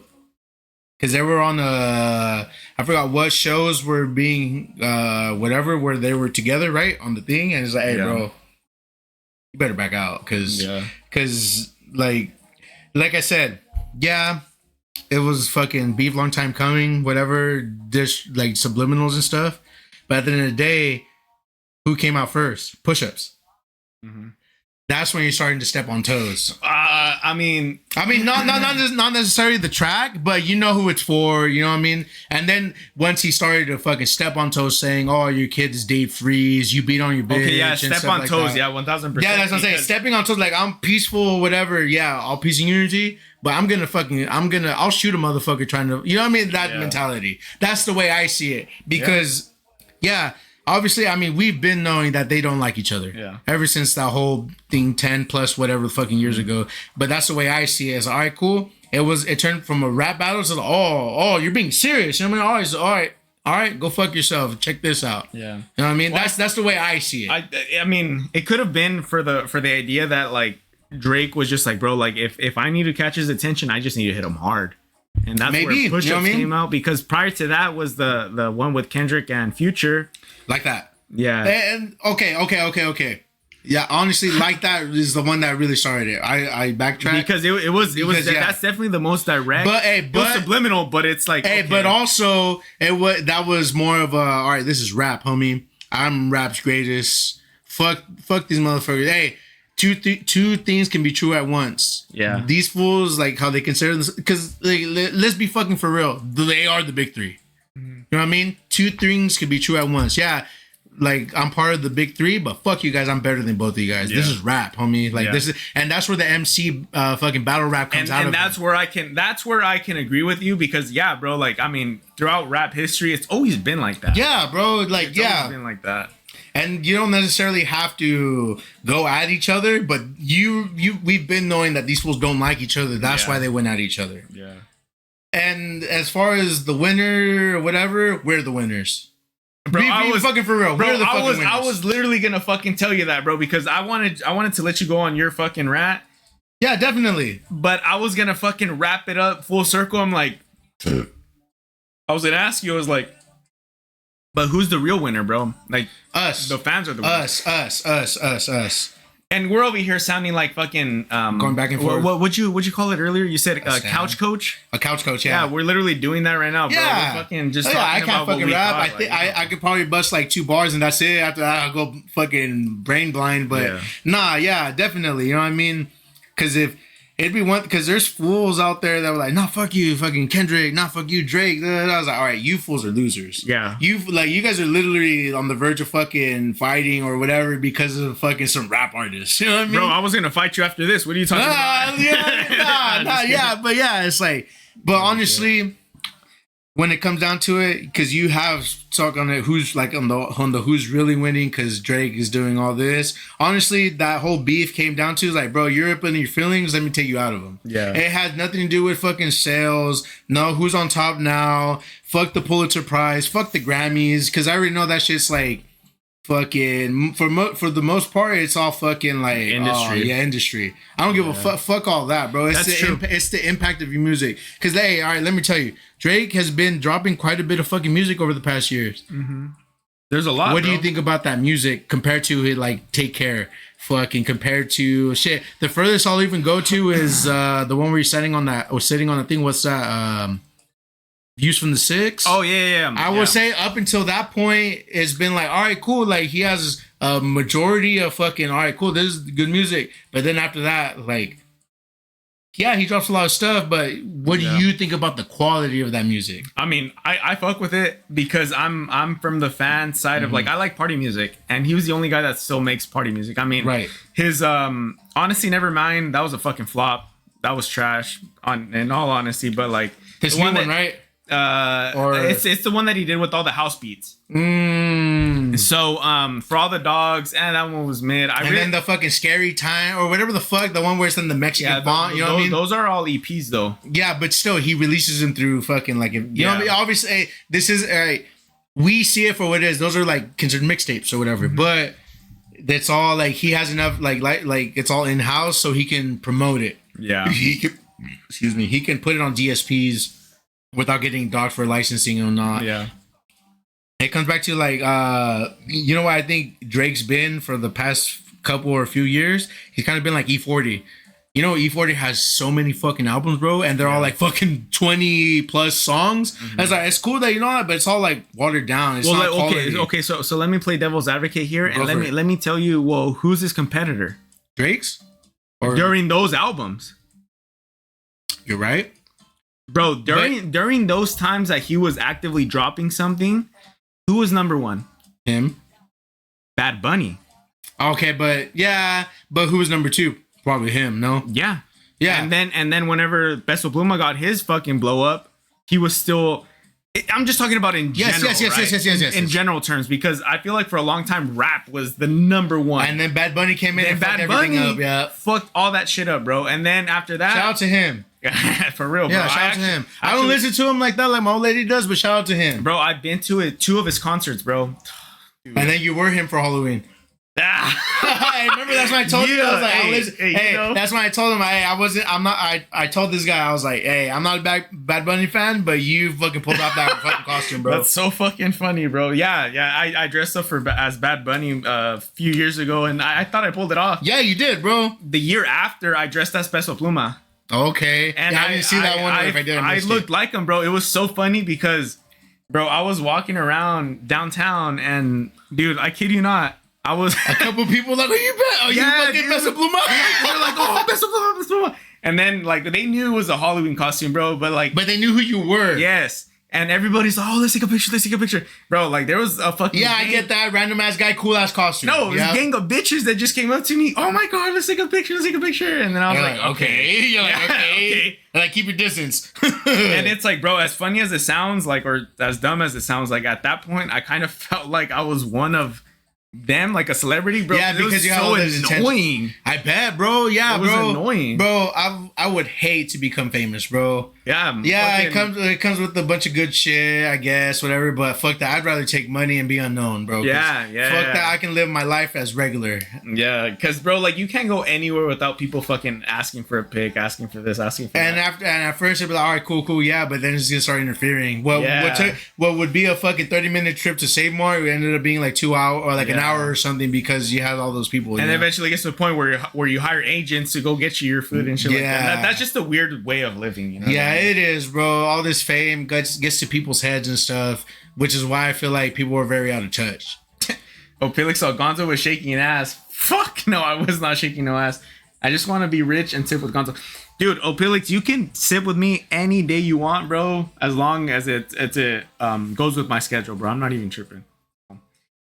But yeah, dude, I'm glad, Simba, I was able to have this little mini debate, bro. Like at the end of the day, bro, you're my boy. Hell yeah, I would like to. Yeah, I was gonna say I would like to consider myself one of your boys. Yeah, too. bro. Hey, and that's I kind of touched on this when you were in the restroom. I was like, you know, there's certain people. There's people that try to insert themselves into people's lives because of whatever. I mean, yeah, like you have all this cool stuff, but I was like, nah, bro, we bonded before, like, you have, like, your Hall of Fame and stuff, you know what I mean? I was like, nah, like, don't be one of those fools that tries to insert yourself into people's lives just because they have shit. Mm-hmm. Don't be doing that shit, bro. Yeah. Like, I feel like this came very organically because we had a very common interest, UFC. Yeah. And I feel like it was the McGregor card when we really started, like, I feel like, yeah, like Papa's and Beer, we knew of each other. Oh, what's up? We hung out with our crews. Cool. I know who he is. I know that I know of him. He knows of me. And then this UFC stuff is what really brought us together. Yeah, you know what I mean? Sure. So I appreciate you inviting me into your home and stuff, bro. Because like I said, there's some fucking, bro, the world's grimy. People want to insert themselves into your life for the wrong reasons and stuff. You know what I mean? Yeah, I mean, bro, I'm not opposed to talking to anybody, but I could definitely. I never thought about that what you had just said because, like, I'm the type of guy, bro. I'm real. Like, Simba, me outside of the pod, I'm still the same guy. You're the same guy, bro. Hell yeah. I don't need to switch up. I don't need to act a certain way, whatever, bro. Like, it just so happens that my idea about life and about what you do for a living is like. So this is gonna get a little deeper with that's what it's for, bro. Besides the convos that we just had. But whenever we go to school, bro, like we're not ever taught to think for ourselves. No, we're always taught to think for other people. Man. Yeah, you know what I mean, bro. Corporate. So much so that fucking school was based around training people to go into the workforce. They was never about like, okay, well, you could do whatever you want. Hey, you know what's crazy? They don't even do that much because they consider college the end all be all. Yeah. They don't promote trades. They don't do none of that. So, I mean, yeah, they have the programs, but they don't promote it the way they promote college being the end all be all. Yeah. You know what I mean? So yeah, I get that. And it's under the same umbrella, both of them, because me, whenever I went to high school, like everybody's all college. And even like my parents too, but I did what I did because of my parents, right? So a lot of what they taught me, I felt like, okay, I need to go to school. I need to be stable, this and that. But never once have I ever been told, do whatever you want. To be happy. Do whatever you want. You know, you just be a free soul and don't let anybody step over that. You know what I mean? Because as soon as people step over that, then what are you? You know what I mean? Yeah, bro. I completely get that, bro. Because I'm gonna assume both of us had traditional Mexican parents. Oh yeah, 1000%. Very traditional. Hey, I came here for a better life. Go to school. You know what I mean? Or if you're gonna be dumb, you gotta be tough. Go work. You know what I mean? Yeah. It's either or. It's never go follow what you want. You know what I mean? It's never that. Yeah. With the parents that we have. Yeah. 1000%. And it's like, well, I mean, and it's not their fault. No, it's not. It's not because that's the only life they knew. They had it. Yeah, that's the only life they knew, and they had a need, and they went out here and they accomplished those needs. So much so that we can have wants instead of just needs. Yeah, exactly. But now on the flip side, you think about, well, fuck, bro, like, what am I doing? Right? I go to work. Yep. I don't own shit. I'm doing shit for other people, and I would almost say that you could probably say. Oh, damn, bro! The second you said, the second you said your first sentence, I was like, "Yep." Right away. Completely agree, bro. And it's like, I just want to try to be a pedestal. I'm trying to set the example that, very cliche, but if there's ever anything in life that you want to try, that you want to do, fucking go for it. At the end of the day, you don't owe anybody anything, and nobody owes you shit. Regardless of how you feel. Yeah. Exactly. Whenever it's your time, it's your time to go above, what are you going to think about? Exactly. Are you going to think about all this money that you made for somebody else? Are you going to think about this? Are you going to think about that? Or you're going to think about these core memories? I'm going to think about the time I had you on a pod. Yeah, bro. I'm going to think about this shit too. Hell yeah, bro. Because it's like organic. It's true. I'm not here trying to fucking... I mean, yeah, it would be nice to live off of this, right? Yeah, and that's the ultimate goal. But at the same time, it's like, I want to be able to do something that's, I could say that, bro, I love doing this. This is me, and I'm making a living off of it, right? Hey, you want to know how I know that's true, bro? Because like I was going through, like I said, I barely found out you had a gaming channel, right? Dumzo Danino. Check that shit out. But... I was like, all right, cool. Like, but just the whatever intro or whatever, I was like, oh yeah, this guy likes to do it because he talks like he has a big audience. Oh yeah. And that's the shit. And I was like, fuck yeah, bro. Like, you gotta see it before, fake it till you make it, in a sense. You know what I mean? And I'm not saying faking the funk, but it's like, hey, act like you gotta see the act like you got a stadium full of people. You know what I mean? Because you're like, oh, like you talk like a lot of like famous streamers talk, and that I feel like that's what's up because. A lot of people will be like, oh, yeah. It's one thing to be like, oh, yeah, this is a small podcast. Shooting your foot, because that's shooting your foot in a sense. You know what I mean? Because you don't believe in yourself. Yeah, you don't believe in yourself. But when I was like, obviously, how you were talking about 4 years ago, you played, what was that first, when you started your channel? South Park? The Stick of Truth. Oh, my God. Yeah, bro, hey, but you're saying 4 years ago to where you are now. And you've been like, bro, I found your YouTube channel. I went to oldest first, and 4 years consistently. The 4 years, because it's fucking like there would be like people that would have 4 year videos, and then 2 years ago. That's like that's a big jump, bro. 2 years, is like, but the fact is you've been doing it consistently. I have obviously haven't watched it because I barely found out you had the gaming channel. But it's like the way you're speaking is like you're speaking to an audience. Like if you had your audience already, you know what I mean? And you do have your audience. Like you have whatever followers you have on that channel, whatever you have on the Twitch stream. But it's like, I think that's cool as fuck that you're believing in yourself. Obviously, you know this isn't going to be your bread and butter, but if it becomes it, cool. Yeah. But 1000%. It's like, this is like, I can tell this is your passion, bro, because or like one of your passions that you like to do because you're just doing it. Yeah. It doesn't bring you any money. I mean, obviously we have jobs. Hobby, we have jobs for to support this. Like you have your job to support this beautiful home you have, you know what I mean? But it's like, that's when I can tell it's a passion when you keep doing it. Just keep fucking doing it, bro. You have no idea because like Friday and Saturday and Sunday, those are like my stream days, right? Yeah. Monday through Friday. Work, baby. Grinding, bro. Work it, bro. Whether it's my 9 to 5 or coming back here and doing what I got to do to try to like promote it. You know what I mean? But bro, you hit it right on the head, dude. Like at the end of the day, bro, like if I could make something out of this, I'm gonna be the ultimate like person that I'm just like, bro, like I fucking did this shit. Exactly, bro. Going back to what we were talking about, the fighters and shit like that, like, bro, I fucking did this. You know what I mean? So at the end of the day, Simba, if you don't believe in yourself, who else? no one's gonna believe in you, bro. You can have your people. You can have your people, but at the end of the day, no one believes in you the way you believe in you. And this doesn't even just go to me and you, bro. This goes out to everybody that's watching. Again, if I'm like, I always do cliche shit, but it's true, dude. Hey, Clay, a lot of cliche stuff, it holds value, bro. Yeah. So and you know, bro, and how you said like you're all like, oh, you speak like many famous people do. Because I see that vision. Exactly. Yeah. I fucking understand it. I think one of the most recent clips or videos that I had seen that kind of assimilates to what you had just said. Post Malone just headlined, I think, on Sundays for Coachella. Yeah, and there was a moment, bro, where he's like, "Fuck, dude, like." You know, this is beyond me being a performer. This is beyond this. Like, at the end of the day, if you don't believe in yourself, if you don't double down on yourself, if you don't just go out there and just try, he's all, nobody else is going to do that for you. He's all, I fucking did this shit with a dream and I held that shit dear and true to my heart. And I'm out here doing it.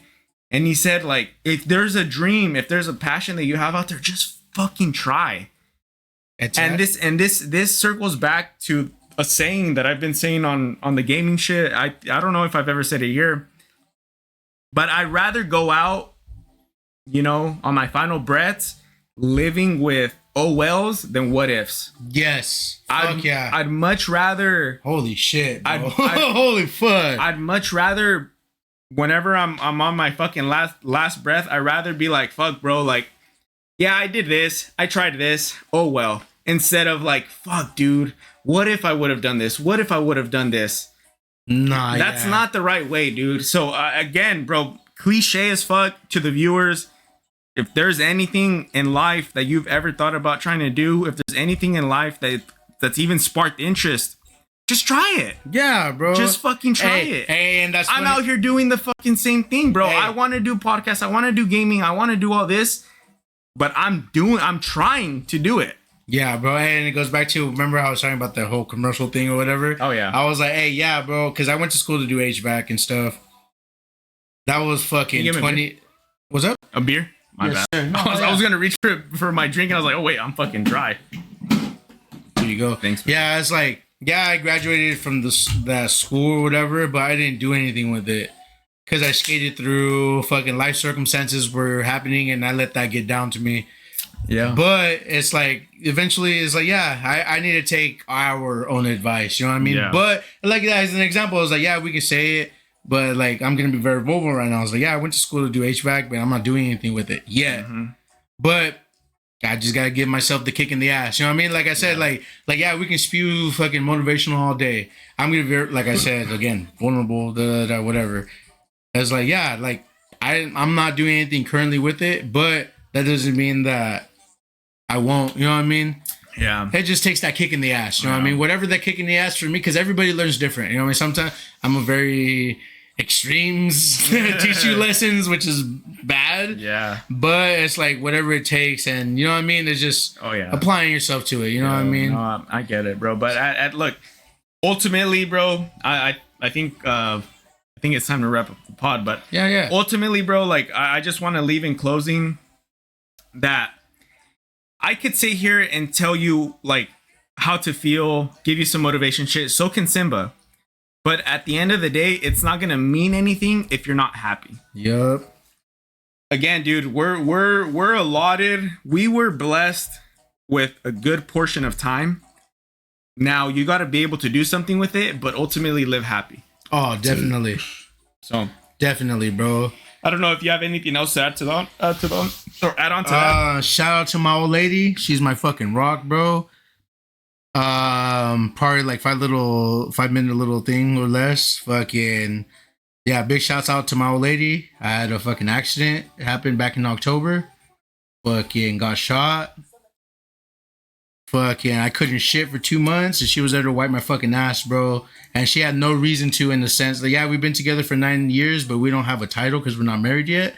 So she could have easily just like, I don't have any ties to him. I don't have anything, whatever. But she stayed. She wiped my fucking ass. She told me she loves me, and I felt the fucking love. You know what I mean? Yeah.